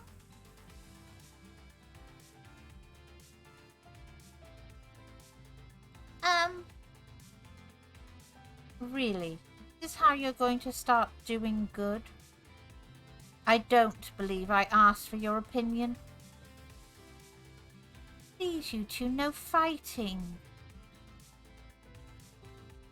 I hold my tongue as Parfait leads me to two people whose faces are incredibly familiar. Hello, hello, hello, my goodness. Sir, ma'am, oh my god, hello. They are faces I have seen in the palace before. This is Jurian Valiant and Garland Belrot.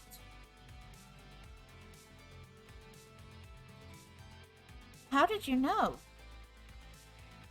Both of you were in the Order of Caldera. That's right. They were two of Sir Alcester's best knights. It was a big surprise when they both left a year ago. I only found out recently that it was because they acted against Sir Alcester's orders. They were stripped of their titles and dishonourably discharged from service. What are you two doing here? We help the fairies. They and Anise are exceptions, and are allowed in this tavern without the curse. Jurian and Garland lend us their strength to help protect the Markin. Protect from the witches. They'd do anything to make sure their curses remain unbroken. And what about you? I am an exception. Also, I'm good. You keep forgetting the good part.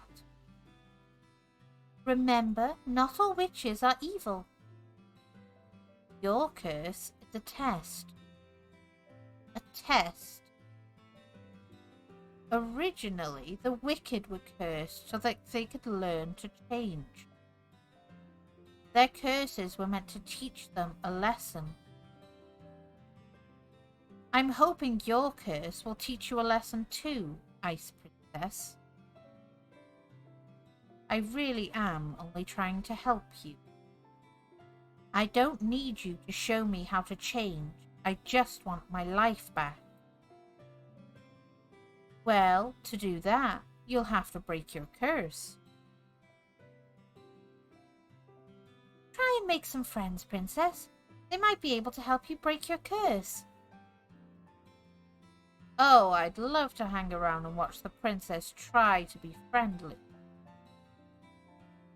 We have work to do, Delora. Fine. Try not to make any more enemies, Princess.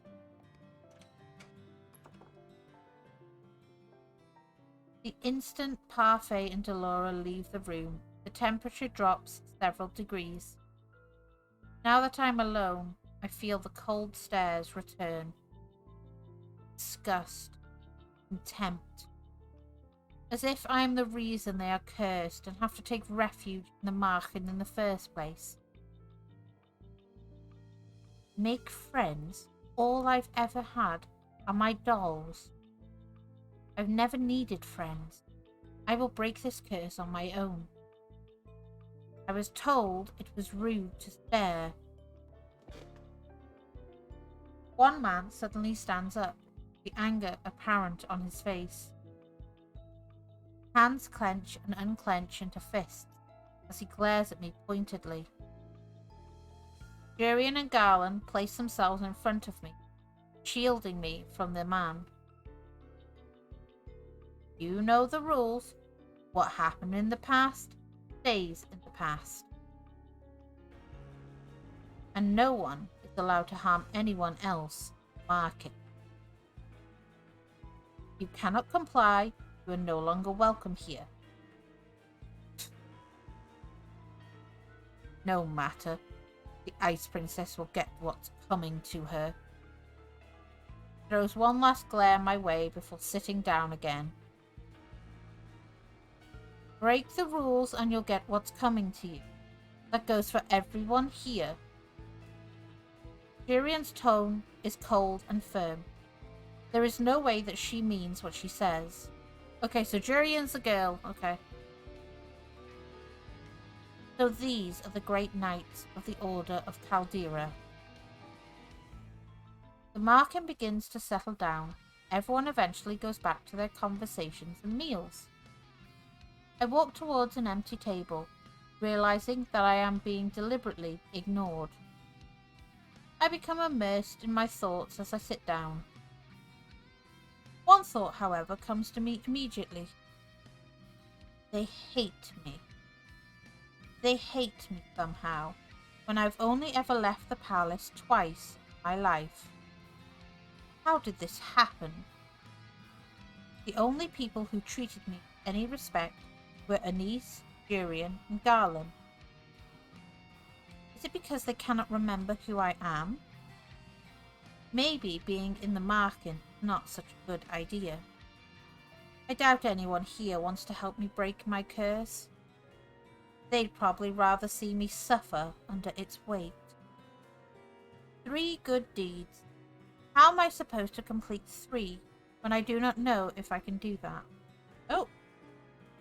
See, she looks like the dude who saved us. I'm not fucking mental, am I? May I join you? I look up and stare in shock at the beautiful lady from the toy shop. Her beauty still manages to take my breath away. What is she doing here? You were in the toy shop. Ah, yes. I was there picking up some items for a friend. I am humbled you still remember me. Allow me to introduce myself. I am Miss Karma. What a fucking name. Your name is Karma? A suitable name for someone as beautiful as me, no? Oh, it's this guy's waltz! Karma, your narcissism is going to scare the princess away. Oh. You are that magician boy. Boy? Oh, how appropriate, boy! Call me that one more time, and I'll ruin that pretty face of yours. Oh no, poor Karma. You would hit a lady? How savage.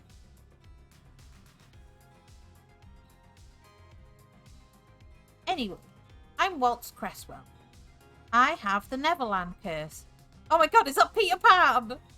Think of the Peter Pan curse.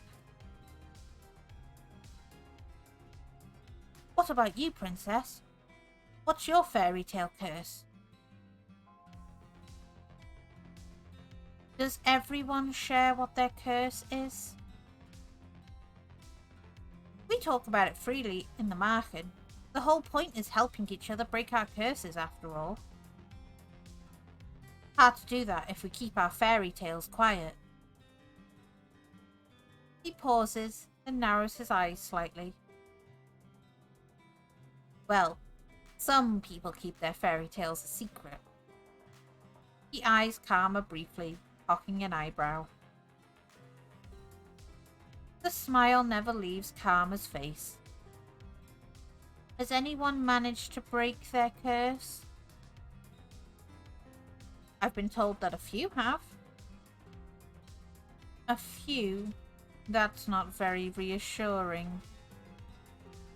Well, at least the curses can be broken. I cannot particularly say that reassures me either. What ails you, darling? Is it your curse?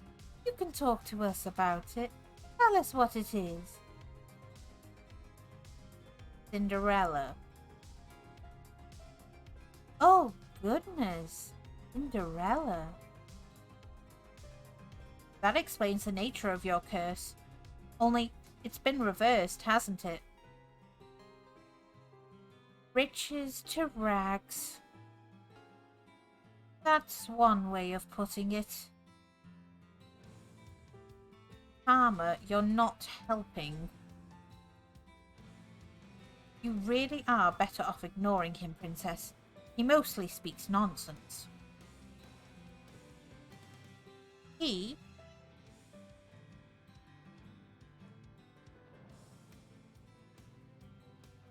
Princess? Harvey's voice takes me by surprise. Haven't even noticed her entering the room again. May I speak with you? Oh, this is cozy. I'd like you to meet someone, though I'm sure you already know him quite well. More people to meet. Oh god, it's Rod. Oh no, it's my fucking stepbro.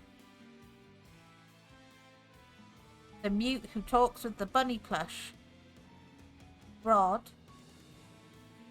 So you really are cursed. I was the one that gave Sebby to Rod, so that he still had some way to voice his opinions. Sebby? Short for Sebastian. Cute, isn't it? Oh my god, has he got the Ariel curse? Has he got the Little Mermaid curse? Oh my god. Nice to meet you, Princess. Sebby's voice changes when it greets me. The tone it uses is lower whenever it speaks for Rod. Perhaps that is what Rod's voice actually sounds like. Wait, if he remembers me, does that mean the mermaid's curse? What? That is my curse. Rod has been mute all this time because he is cursed? Does everyone else know? Obviously, they are my family. Even the king? He knows as well. So am I the only one you never told? I didn't think you particularly care either way. He is not wrong. Yet, I cannot believe I did not know. I was left out once again. What are you doing here? I've been trying to help Rod with his curse. That is why he comes to the Marken from time to time. But I don't even want... Anyway, I only came here today to confirm that you were truly cursed. I wanted to see it with my own eyes. It was a big surprise when I woke up one day you weren't in the palace. And an even bigger surprise when I found out that no one remembered you. It's been days since I was cursed. I wonder, how are things in the palace? Livelier? Happier? Happier? I've never seen my family happier than they are now. I'd say it's a good thing that you aren't a princess anymore. Fuck you, Rod! I'd always thought Rod didn't really care about me regardless, but this is the truth.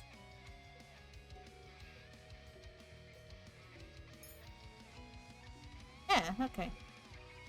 So, I have to be cursed for you to open up about how you truly feel. The only reason I didn't say anything earlier was because Emmeline didn't want me to. I'm happier too, now that you're gone. I don't have to pretend to like you anymore. I'm going to return to the palace now. I'm gone. We're all happier. Your very existence has been erased in the palace. They've never known you. That doesn't mean they're happy without you. Even the king. What did I expect? Why did you bring me here? The people in the Marken, I shouldn't have left you alone in there. I'm sorry. You knew how they felt about me. What have I ever done to them? Now isn't the right time to explain. When will it ever be the right time? So many things have already happened to you. I need you to be patient, Nozomi.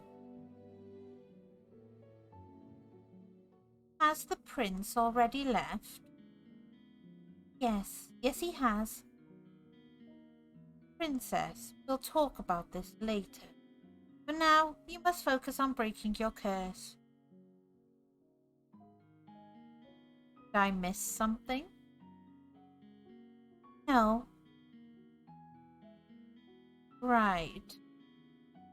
Maybe the fairy is right. I don't think I'm ready to find out how I made so many people hate me. Well, Parfait, I think it's time we get down to business. What should we do with her? What are you talking about now? You, of course. You've got nowhere to go, right?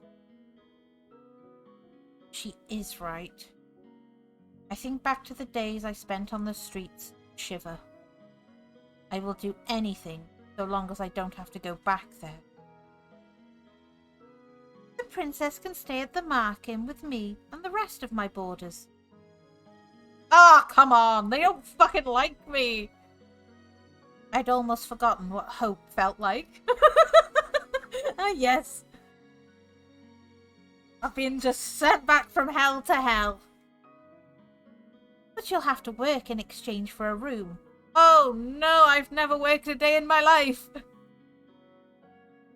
I celebrated too soon. What? Magic has its limitations, just like anything else. Money doesn't appear out of thin air, not even for a fairy. The Mark-Inn doesn't attract many customers. It's only the cursed and a few others can enter. I sell my potions here and there, but I have several hungry mouths to feed and my funds are tight. I thought fairies lived in luxury. Parfait, are you broke? Ouch. Even the Ice Princess can tell. And yet you still take people in. That's always been how Parfait operates. She's good-natured to a fault. I'm told suffocating beneath my debt will be what kills me.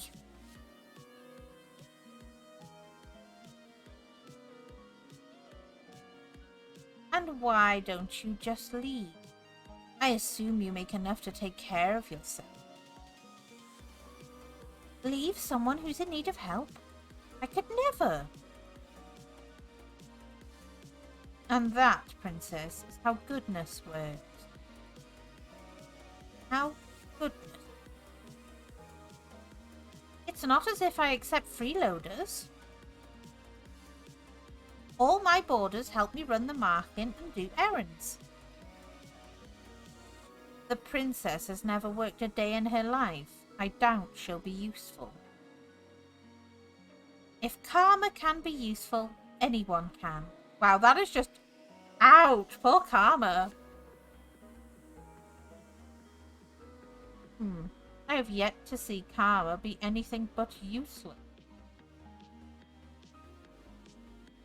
Princess, you're more than welcome to stay if you're willing to help out. It's the least you could do in exchange for a roof over your head and 3 meals a day. Oh, and shoes. Do I even have a choice? I toss and turn in bed, unable to fall asleep. The mattress is hard and the sheets are itchy. Nothing at all like the bed I had in the palace. What I would give for my old bed again, for any of the comforts of home. I miss my dolls. Lady Parfait! Lady Parfait! I sit up immediately. What is going on? Bless you. What the fuck did you spray that on me? Gross! I got sneezed on! Ew! I leave my room to investigate. Some of the other marking boarders, Waltz, Jurian, and Garland, sitting on the settee, looking anxious. What's happening? Sorry, did we wake you? No, but the noises Garland was making would have woken the dead. Jurian and I found an injured man while we were doing our rounds.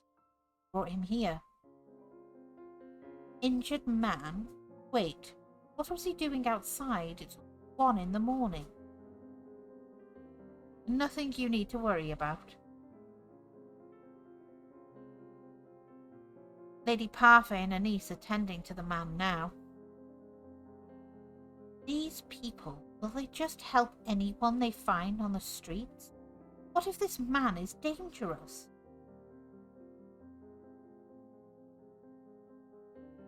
Think the witches got to him? Bro, I just found sneeze on my screen. Damn it. What the fuck is on my computer screen? Sneeze. It's not my sneeze. Ew. It's gross. Oh, I have a clean screen now. Alright. Possible.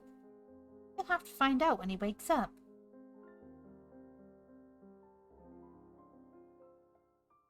The next day, Parfait reveals that the man only suffered minor head injury. She says that she expects him to wake up soon. I look at the tray of food in my hands. Anise has asked me to bring it up to the stranger's room while she finishes the rest of her cooking. I would never have been asked to do Alice. Goodness, what's that poor tray done to you to deserve that look? I must say that it's odd to see the princess doing something nice for someone. What do you want? I have something to ask the man that was brought in last night. Seeing as you're being good enough to deliver breakfast, I thought I'd just tag along with you. If you're going, just bring this tray up yourself. You're not in any position to delegate your duties to me, Miss Nozomi. Come on, our guest must be famished. Seeing no way out, I follow Delora to the spare room the man has been put in. Come in. Oh, hello, Mr. Glasses. I thought the man would have been old, but to my surprise, he looks young, probably in his early 20s. Seems lost in reverie as he stares at the small notebook. Good morning. Good to see you're awakened. The man looks up at her when she speaks. The instant he sees us, his eyes widen. He looks cute! Like a scarf. Why is he staring at us like that? Am I dead? I mean, that's a thought. What? I'm in heaven.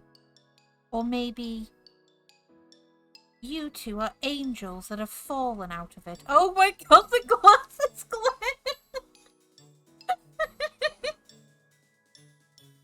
I can't get over this. Is he trying to be smooth? Oh.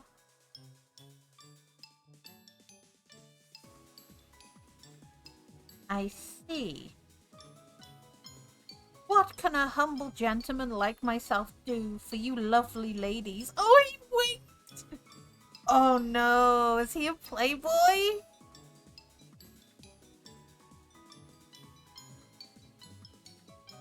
Ah, you could join me on this bed. Oh my god, it gets worse. It gets worse. It's very comfortable and there's plenty of room for the both of you. I'll follow your lead on this one, Princess. Princess? Of course! Such a beautiful lady could only be a princess. Oh, I want to cringe so bad at this. Look at the noble way you hold up the tray. It's so cringe. Oh. Throw the tray. I could either throw the tray at him or stay silent. Oh. Now I have a feeling I'm going to be... I really want to throw the tray at him. But I know that's not a good choice. No. I'll stay silent. I'll be good. Your wish is my command, and my fate, my sweet princess. Oh my god. No. Why have I been succumbed to this fucking fate of reading the cringe? Oh no. If you want and have him, I'll pass. Thanks. Oh, he's awake. Oh, he's shocked again. Another lovely lady has entered my chambers. I've got milady vibes. Again. Oh, this guy's just gonna make me fucking laugh my ass off. Oh. I don't think my heart can handle the perfection of three you at once. Oh no, he's blushing. Oh god, is he okay? I want to know if this prick is cursed, because Jesus.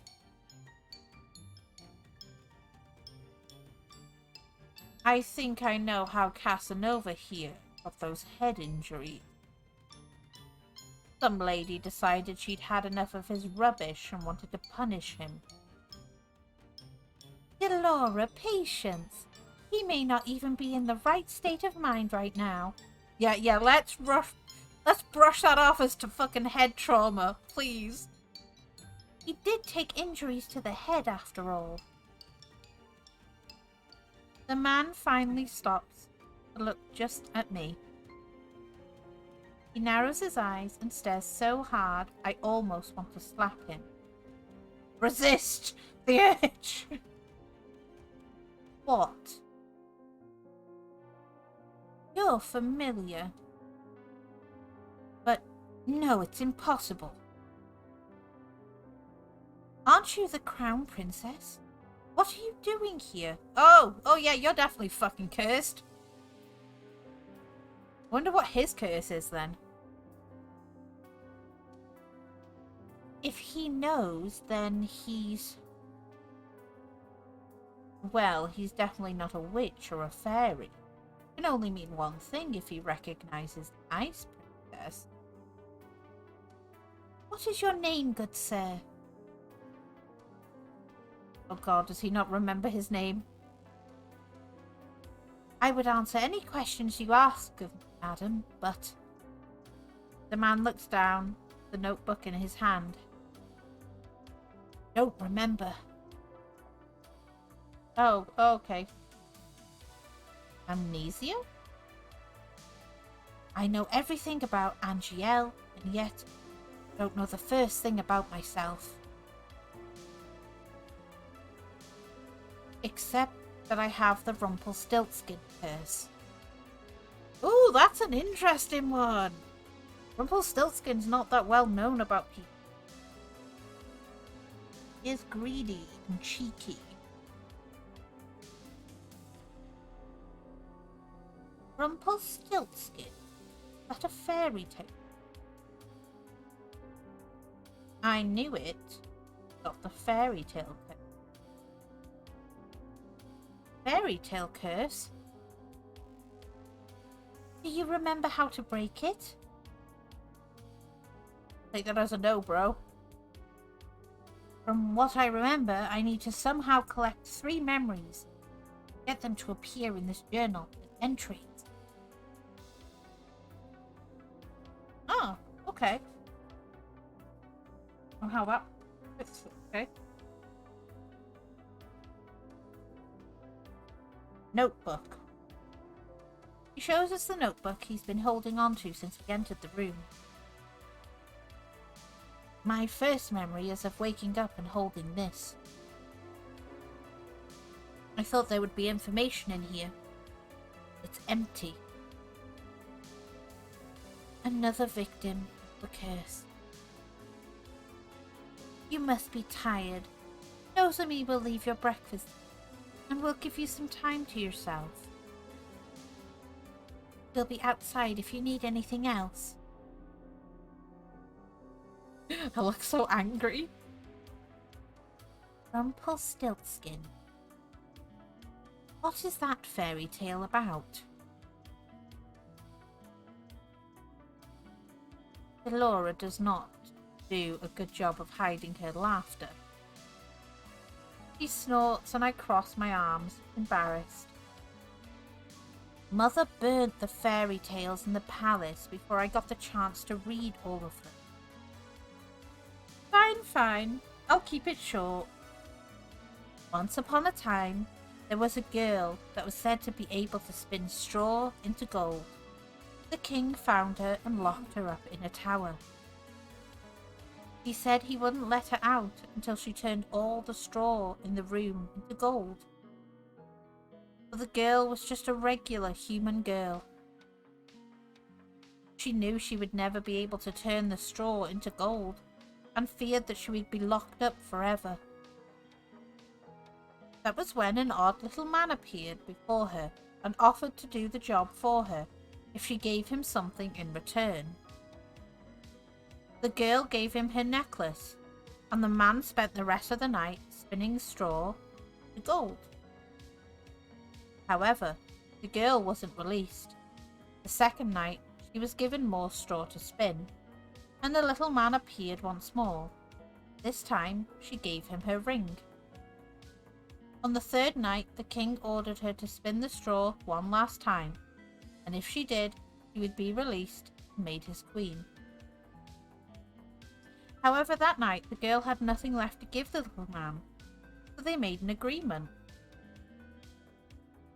He would spin the straw into gold for her, so long as she gave him her first child. I personally never understood why the girl would want to marry the king in the first place. Hush! I'm trying to tell a story here. Years passed and the queen finally gave birth to her first child. That night, the odd little man returned and demanded his due, but the queen didn't want to give up her child. The man then said that he wouldn't take the child if the queen was able to guess his name in 3 days. The man's name was Rumpelstiltskin. Did she guess it? Oh yeah, the night before her time was officially up, the queen was drawn to the forest by the sound of a little voice. She saw the little man celebrating his upcoming victory, singing about how nobody had or ever would guess his real name, which was Rumpelstiltskin. He does not sound particularly smart. So, agrees the general populace.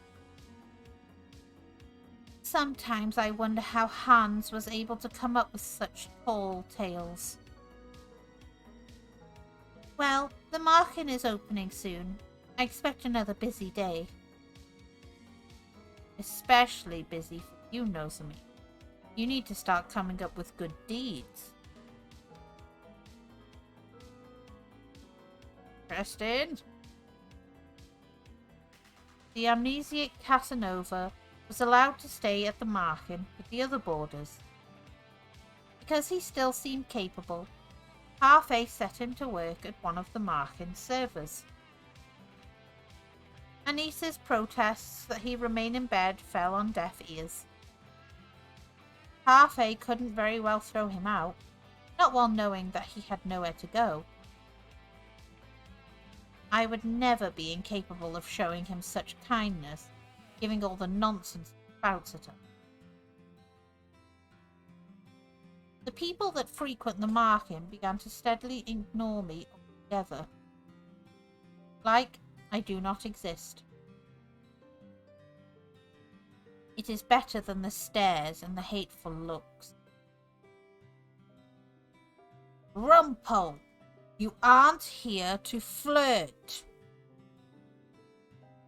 But this lovely lady is unattended. Sir Rumpole, please, you're making me blush. Because the man couldn't remember his name, fashioned one from his own curse. Oh, Rumpole, that's cute. Rumpole. I think it suits him. I couldn't agree. I will never understand Parfait. This amorous waste of space is about as useful as karma. I've returned. Speak of the devil. Did you miss me? Karma had left abruptly yesterday, saying that she had something very important to take care of. Waltz trails in after her now, carrying several boxes in his arms. Why am I carrying these? Because you made me run that errand for you at the toy shop the other day. And because gentlemen carry things for ladies. I'm going to drop them now. Those boxes contain very important contents. Welcome home, Miss Karma. Nice to see you've survived the trip, Waltz. Thank you, Anise. Oh, standoff between Rumpole and Karma. Karma still confuses me. Like, are they a lady or are they a dude? Is it a curse thing? I'm very confused. So this is our new housemate. We've not had the opportunity to meet. I am... Oh. Oh God. We are all surprised when Rumpole suddenly reaches out to grab Karma's hands. Yeah. I can't with this guy. Oh no. My life before this moment has been a depressing monochrome. Oh. Oh. Now that you have entered my bleak existence, see everything in beautiful, blazing colour. Oh, I deserve a fucking award for this shit. And nothing shines more brightly, more vividly than you. Oh. Karma is not amused. I am Rumpole, my sweet. Let us talk of marriage. Oh God, no. Oh, Karma, I feel your pain. I stare at Karma, waiting for her to flirt back. At the very least, I expect her to wave Rumpole away for being a fool. But she remains eerily silent. Headbutt him. Look at headbutt the guy. Ah yes, my first course of action is choose violence. Answer, my angel, I beg of you. Oh. Oh, make it stop. Oh no. Karma's pissed. Keep? Say the word and it's done. Your filthy hands off of me. Yes! Hit him.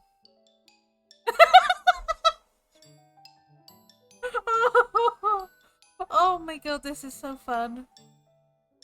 No! Not again. I would never be interested in the likes of you. Go on, lad. Give him a good beating like the one you gave to me. My queen, there is no need for violence. What did you call me? Please calm down. Rumple is still recovering. I'm fucking referee and he's...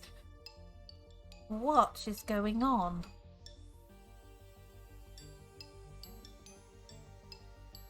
Karma is a man. Doesn't take kindly to being flirted with. Or proposed to. So confused. She is a man? But your voice, your face, your breasts. Oh my god, he's just getting beaten the fuck up. Oh my god, ow. That's what you're focusing on? Pervert. I worship all aspects of the female form, but my particular favourite has always been... Oh god. Jesus, someone kill me. Oh my god. Yeah, please beat him up. Ow. Do yourself a favour and shut up. I never would have known. But why would he do this? Don't look at me like that. I have my reasons. Is it because of your curse? Yes. I am undone. My heart is in pieces. You knew him for 10 minutes. Okay, so Karma is a dude, but because of whatever fairy tale curse he has boobs. What fucking fairy tale would that be? I'm so confused. For those that can hear the music of their heart like I, it takes only a look to fall madly, irretrievably in love. Oh god. Rumple, please stop, sir. I must leave. My heart will need time to heal. Oh god. The market attracts all sorts, doesn't it? Waltz seems to be my favourite at the minute. That one is entirely Parfay's fault. Alright, nothing to see here. Back to work. I am still in shock from what I learned today. Karma, a man. It is not fair that he is so beautiful as a woman. If the female population of Angiel knew the truth, Karma would be hunted down for making the rest of us pale in comparison. Anise, being good, I suppose, prepared a special lunch to welcome the newest Marchen boarders. We've all been invited to the private dining room. Excuse me, is Lady Parfay here? Prince Rod, perfect timing. Please join us for lunch. I only came to talk to you, Lady Parfay. But I'm hungry and I've no wish to make you wait while I eat. Come join us. Please, Your Highness, I've made too much as usual. You must help us finish. Very well. A cursed prince, a cursed princess, and a cursed prince. What an eccentric collection of friends you have, Lady Parfait. I wouldn't say they were eccentric, necessarily. You're the most eccentric one here, Rumpel. Really now? I sit silently in my chair. I'm uncomfortable around so many people. Even when Mother was alive, I had all my meals alone. My parents were always too busy to sit down for meals with me. The meals with Ophelia and her children were also always awkward, silent. Somehow the atmosphere here is lively and friendly, even though I barely know anyone here. Is something wrong? Excuse me. You've barely touched your food. Don't you like it? Delora said this was one of your favorites. I'm just not used to eating with company, that's all. They say that sharing a meal brings the family closer together. Garland. I apologize. Closer together, huh? So, have you made any progress on how to do those good deeds, Princess? There is no way I am admitting that I do not even know how to complete one. Oh, I forgot you're not so good at doing good front. You are not very helpful. Why don't you ask someone to teach you how to be good? What? Well, that's not something you hear every day. As in, take some kind of lesson? If you're having so much trouble on your own, you should ask someone to give you some advice or teach you. As simple as that.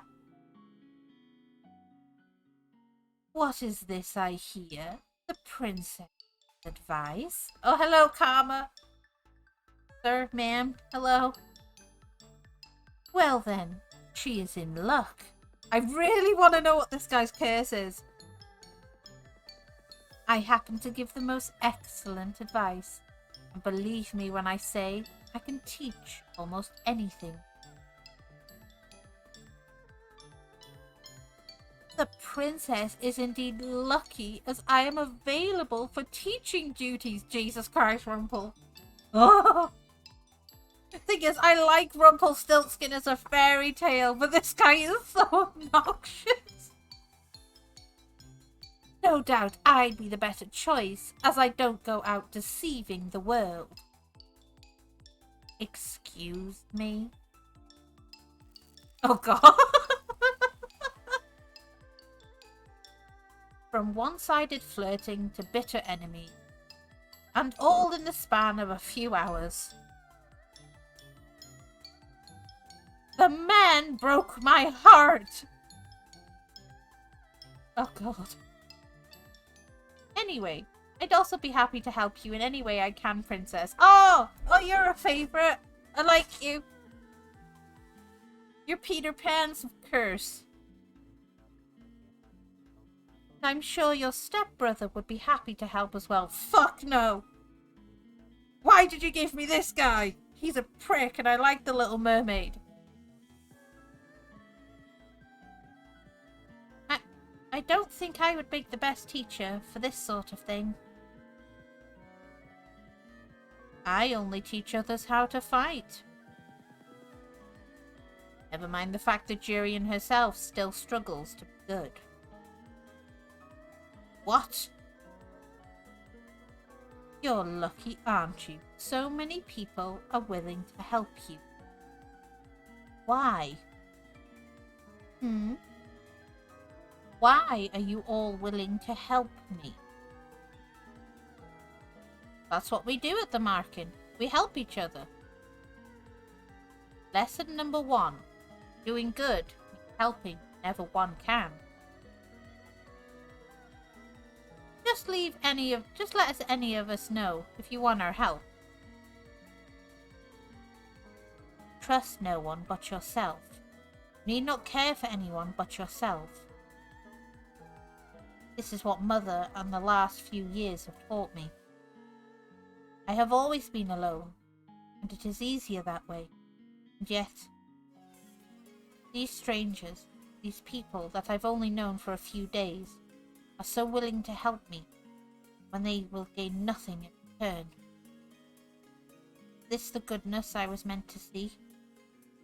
Father? How can I even begin to trust and care for others when I have forgotten how to do so? Slowly beginning to understand what I must do.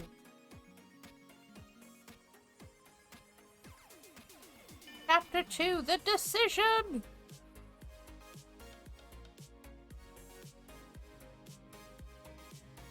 I don't see why this is necessary.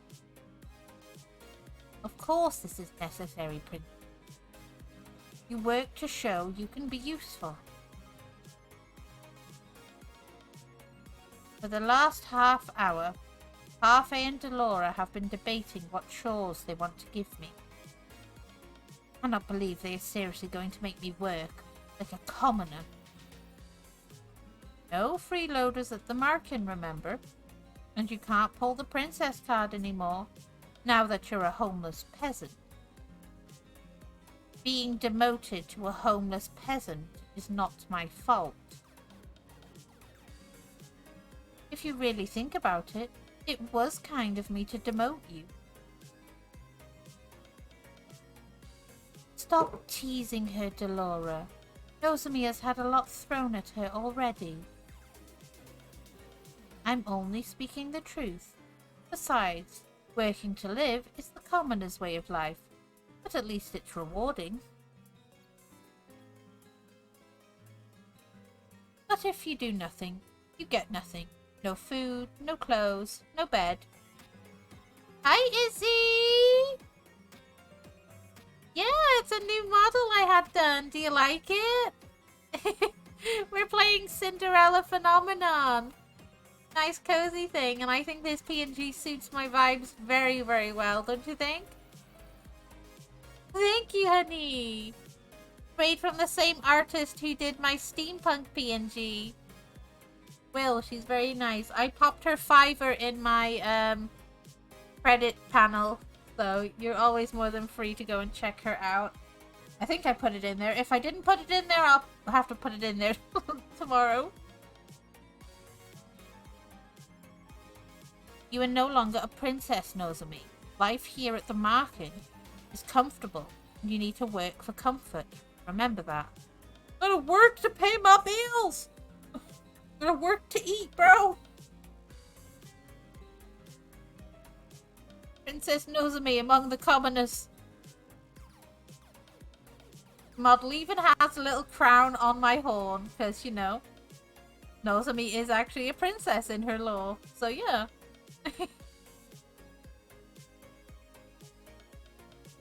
But how are you, Izzy? I hope you have been doing well and taking care of yourself. If I ever get finished with my sketch, I'm gonna have to commission them.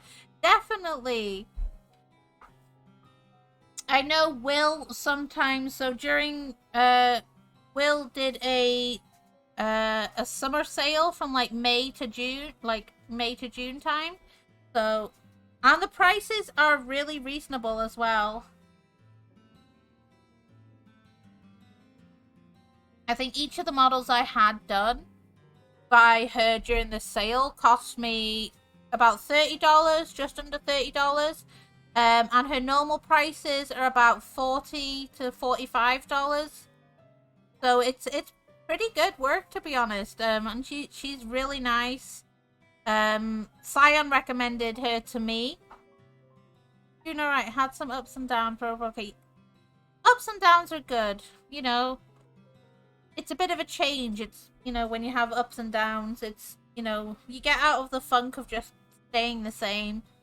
But it's good when we bounce back. I'm really glad you're doing okay. You know, I'm hoping my streams can, you know, relax some people. Yeah, I absolutely adore this model I had done. It, you know, it's one of my favorites. You know, it encompasses, you know, my comfy vibes a lot, which I want to give out to everybody, you know, but I also still look really good. I just like it. It looks so nice and cozy and comforting. And the artist threw in the little pillows as extra for me because, you know, it was a bit late being finished because of her power outages. And the little extra pillows in the background was her way of, like, you know, thanking me for just being very patient with her and stuff. I said, you can't help it if your power goes out due to, you know, circumstances beyond your control.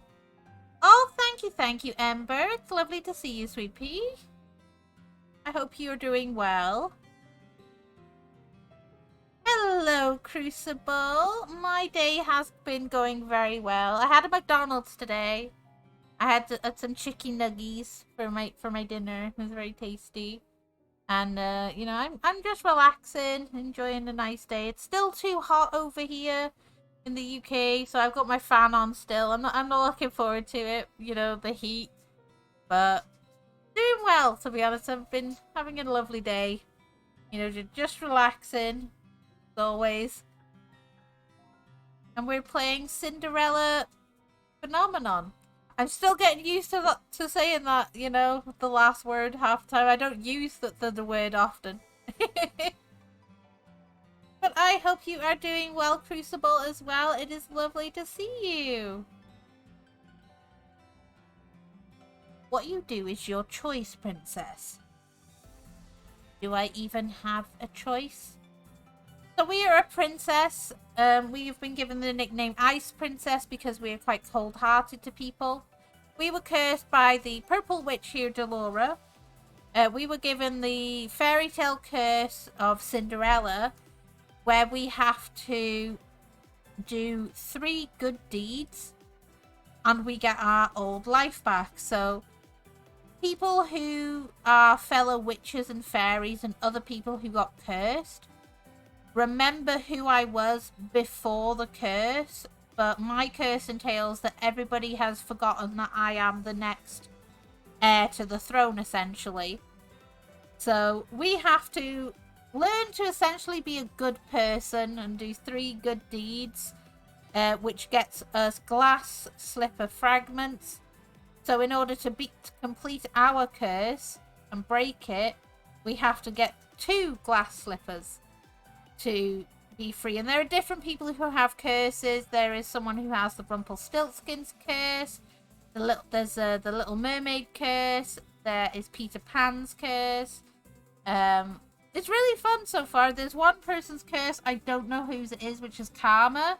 And Karma is, he's a man, but he has boobs, and he looks very prettier than all the girls in the game, apparently. But I don't know what his curse is. It's really fun and interesting so far, and I keep laughing, like, the character Rumpelstiltskin, the one who's named after him, he just makes me laugh so much because he's so, cringy. Not really, no. Let's see. Parfait is a fairy. How about cooking duty? No way, she'd burn a salad. She could be a receptionist. Then we'd lose all of our customers. That's probably true. I'm right here, you know. Sorry. Do you have any useful skills at all? Wow, that's just harsh, bitch. As a princess, I had servants who did everything for me. They cleaned my room, helped me dress. How am I expected to possess skills for things I have never done? Aha! I have found the perfect job for our Cinderella. Bitch, if you tell me to clean, I will punch you. Oh, fuck off! God damn it! Give me a fucking broom. Nozomi will be in charge of sweeping the marking floors. I'm on floor duty. What? Perfect. Even she should be able to do that. Could you, princess? I refuse. But look, I even put a cute little ribbon on the broom just for you. It's your very own special broom. A princess does not clean. Hard-headed as ever. Don't worry, I have a fix for this. Oh god, what did you do to the broom? Oh! Suddenly, the broom flies into my hands. I'm pulled helplessly along as the thing begins to sweep the floors. I'm fucking being dragged around by a possessed broom. I try to pull my hands away. They may as well be glued to the broom. They do not budge. What have you done? You should be thanking me. I'm helping you with your duties. Delora, isn't this a little too much? Oh, nonsense. The princess is learning useful new skills. Mr. Broom will teach her everything she needs to know. If the floor is dirty, Mr. Broom will come to life and start sweeping. And it will not stop until the floors are spotless. What? Come on, Parfait. We've got time for a cup of tea. But she'll be fine. A little sweeping never killed anyone. You are dreadful. Enjoy your time with Mr. Broom. God damn it, bitch. Delora's the witch who cursed me, and she's supposed to be a good witch, but I have suspicions. Wait! Did they really just leave? Oh! Hey, slow down. The broom begins to sweep faster. Oh, you are kidding me. Despite my protest, I am still forced like a puppet to sweep the floors with grudging tenacity. Hooray! Clean fucking floor. Oh, you're a happy broom. Jesus. I can barely catch my breath after that. It's a happy broom. Yeah, Mr. Happy. Princess, Parfait sent me to check. Oh god. How lovely. It's so clean. I can see my reflection on the floorboards. I'm impressed. Do not even think about stepping into this room. Dirty shoes. Fuck no, I'll kill him. Goodness. Didn't know princesses could be such terrifying creatures. You are aware that the marking is opening soon yet. The floor isn't going to stay clean forever. Oh god, no! Then do not open the market. I do sympathize with you, Princess. It's difficult adjusting to the commoner's life. What would you know about that? More than you think. What? Oh, did I let that slip? That was my mistake. Oh, I assume you were royalty then too. Palmer just smiles, his eyes gleaming with playful mischief. He is definitely hiding something. My hands are red and sore from all the sweeping I've done today. I remember the salve Anise offered me when I first woke up in my room. Surely that will help somewhat. I apply it to my hands and find, to my surprise, that it is very effective. Most of the redness quickly fades, along with the pain. Is this what my life will be like if I do not break the curse? Forced to work day in and day out. I cannot let things stay as they are. I must act. I lay down to rest. Tiredness falls upon me like a heavy, suffocating blanket. I close my eyes and feel myself shift into the darkness of... Despite having slept for hours, I'm still tired when I awake. I glance back at my hands and remember the salve's effectiveness. Whatever Anise gave me really works. I should ask her to make me some more. I feel like this is not the last time I will need it. I must act quickly. The sooner I break the curse, the better. People who offer to help me are all here. Whom should I ask for help? Karma, Rumpel, Rod. Oh, I can't ask the person I wanted to. Ooh, that's a tough one. Do we go with the very shiny Karma, cringy Rumpel, or my stepbrother Rod, who absolutely despises me?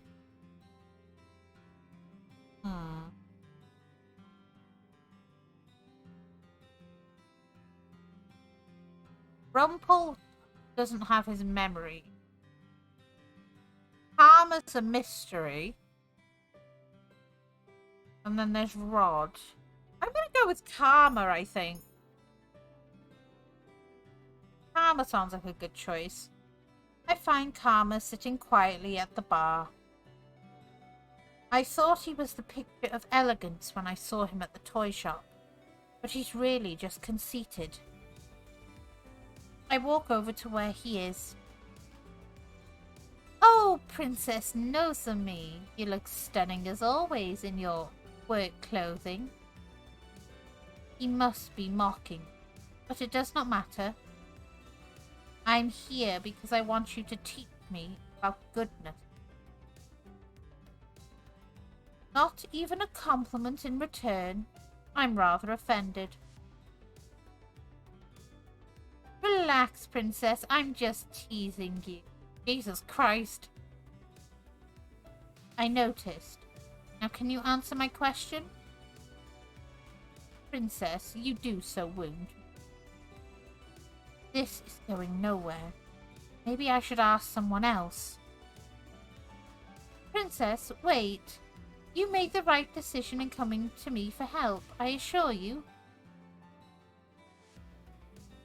The best people, Princess, look beautiful. The way you look outside has to match what you have inside. How is that supposed to help me? Are you implying that I am not beautiful? Of course not. I only suggest that you smile more often. Smiling will not help me accomplish good deeds. And smiling has nothing to do with beauty. Oh dear, I'm afraid that's not true at all. People who are beautiful smile all the time. Like myself. Not helping at all. Don't give me that look, darling. A real smile lifts the heart and takes stress off the mind. And, well, in order to do good, you must first change yourself. Make yourself more beautiful on the outside than the inside. I really don't know why I came to him for advice. But what did I expect from such a flamboyant man? He is as shallow as a puddle of water. I stare in horror at the floor. God damn it, not the floor! Gravel and sand are embedded between the floorboards. The wood beneath my feet is covered in a thick muck. Oh no. No! No! You just get in the corner. Why is the suspicious. Oh no. No. God damn it. No. Oh. Stop. I never thought I'd see this. The princess is actually sweeping. No, I'm being tortured by a broom. I'd say it's more like the broom is sweeping.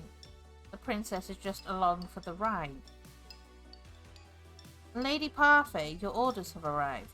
Where should I put them? At the back, please. Thank you. I glare at Garland. He begins to move. You! Fucking come here.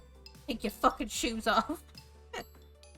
You are dirtying the floor. Sorry? Not sorry. Take your shoes off.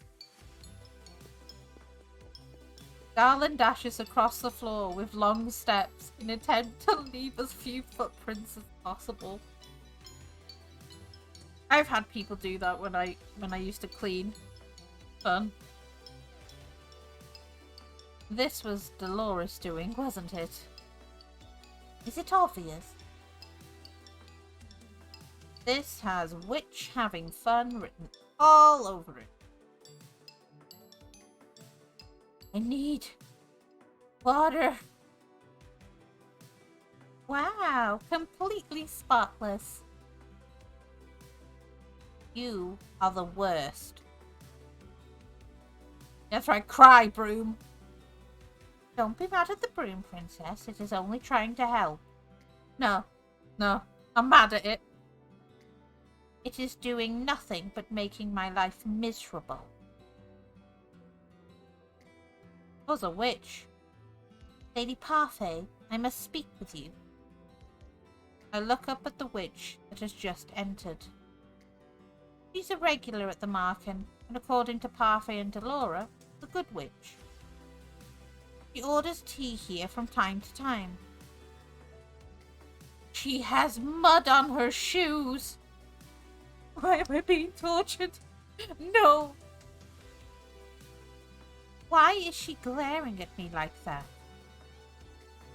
I believe it's because of your shoes, dear. I have just cleaned the floor. Oh, I'm sorry. I will clean up after myself right away. Good.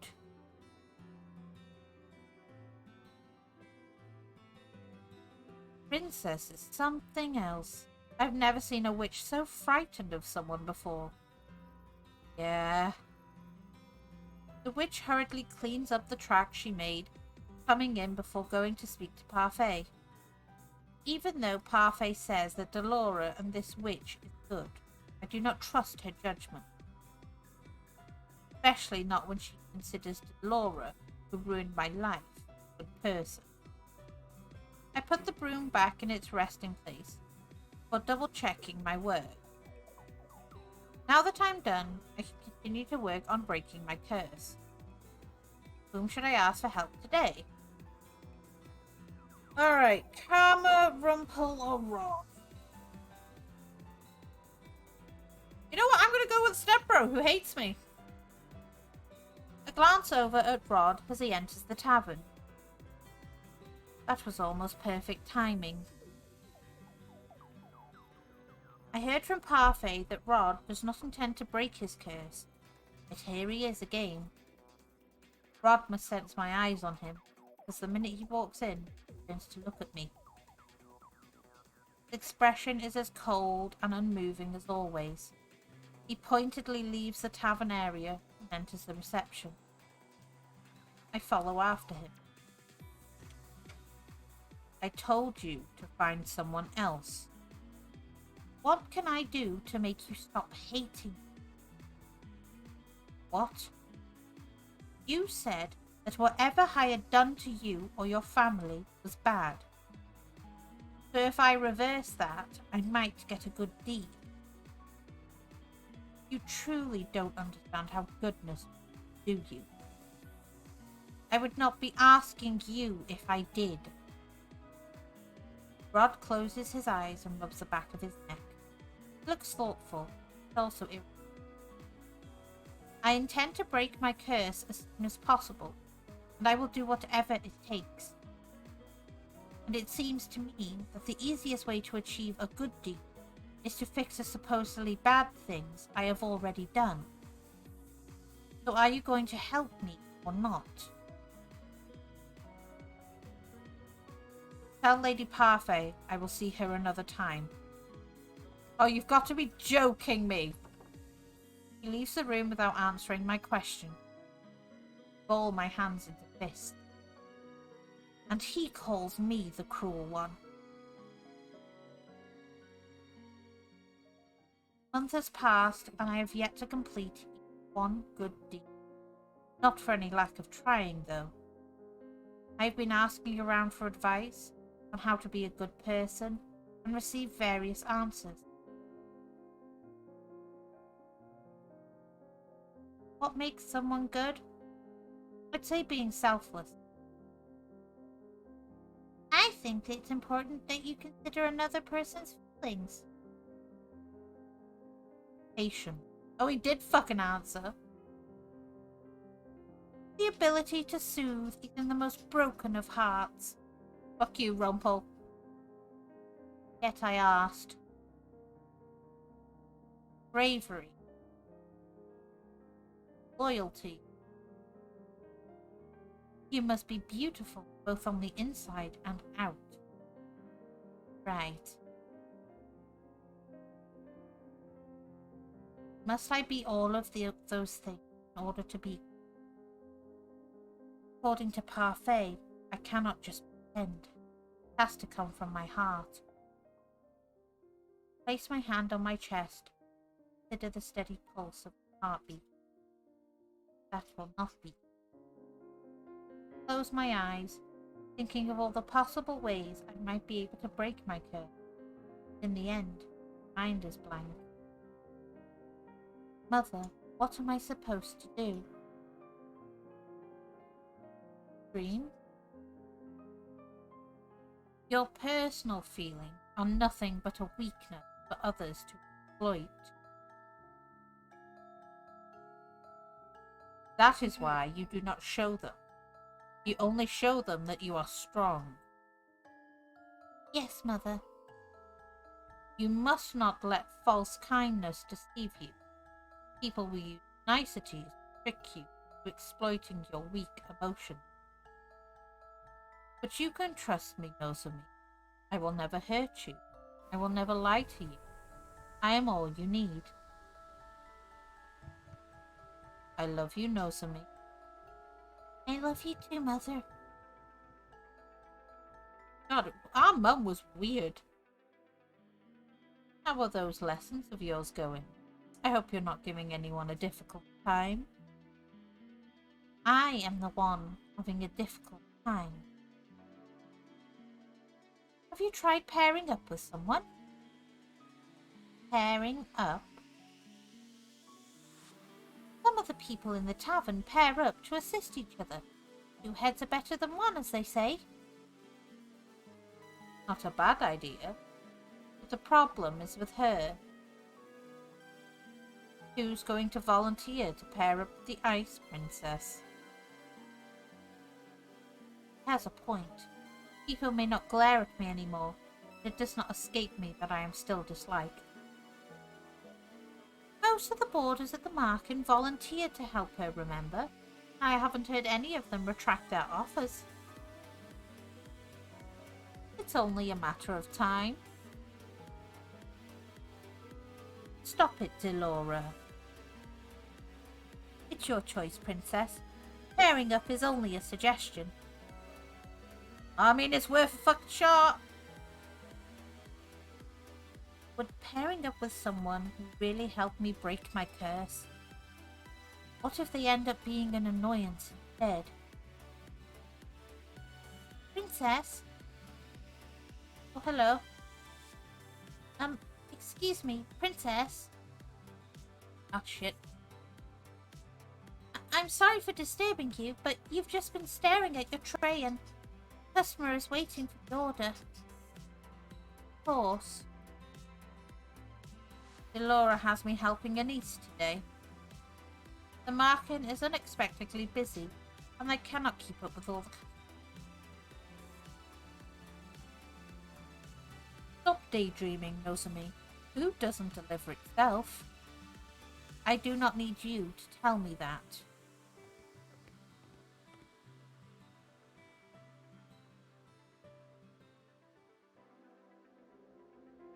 I stretch out on my bed, stiff mattress, little to suit my aching muscles. I was on my feet the entire day, struggling to keep up with the steady stream of people that came into the market. I have never seen the market this busy.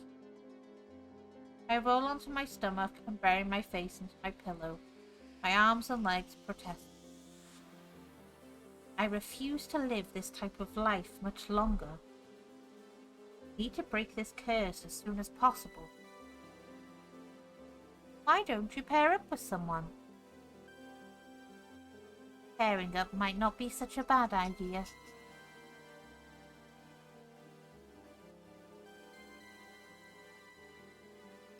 Ooh! Okay, so there are 3 available right now. These 2 are locked. Okay. So we have Karma, Rumpel, for my step bro.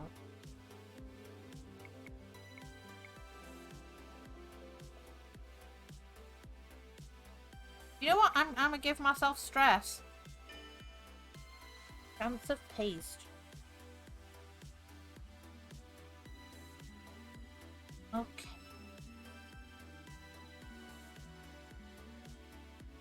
See if I can save. Yes. Alright, so we are saved. Up to the stream ending. I looked at the time. My god.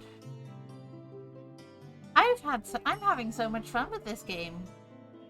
This is really fun.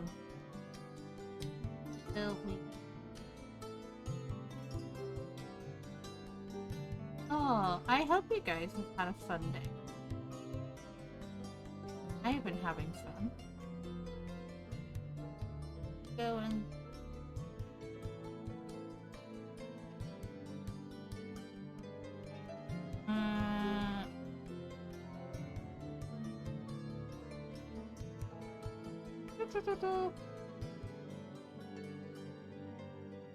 I think we'll go see Kaida. We'll go raid out Kaidapon today. Tomorrow I am bringing back Folklore Friday, guys. So we will be having some Welsh folklore and things like that and stories tomorrow. So I hope, you know, for my new and old, you know, community members, you will enjoy coming to stop by with us tomorrow. But we are going to go raid out Kaidapon today.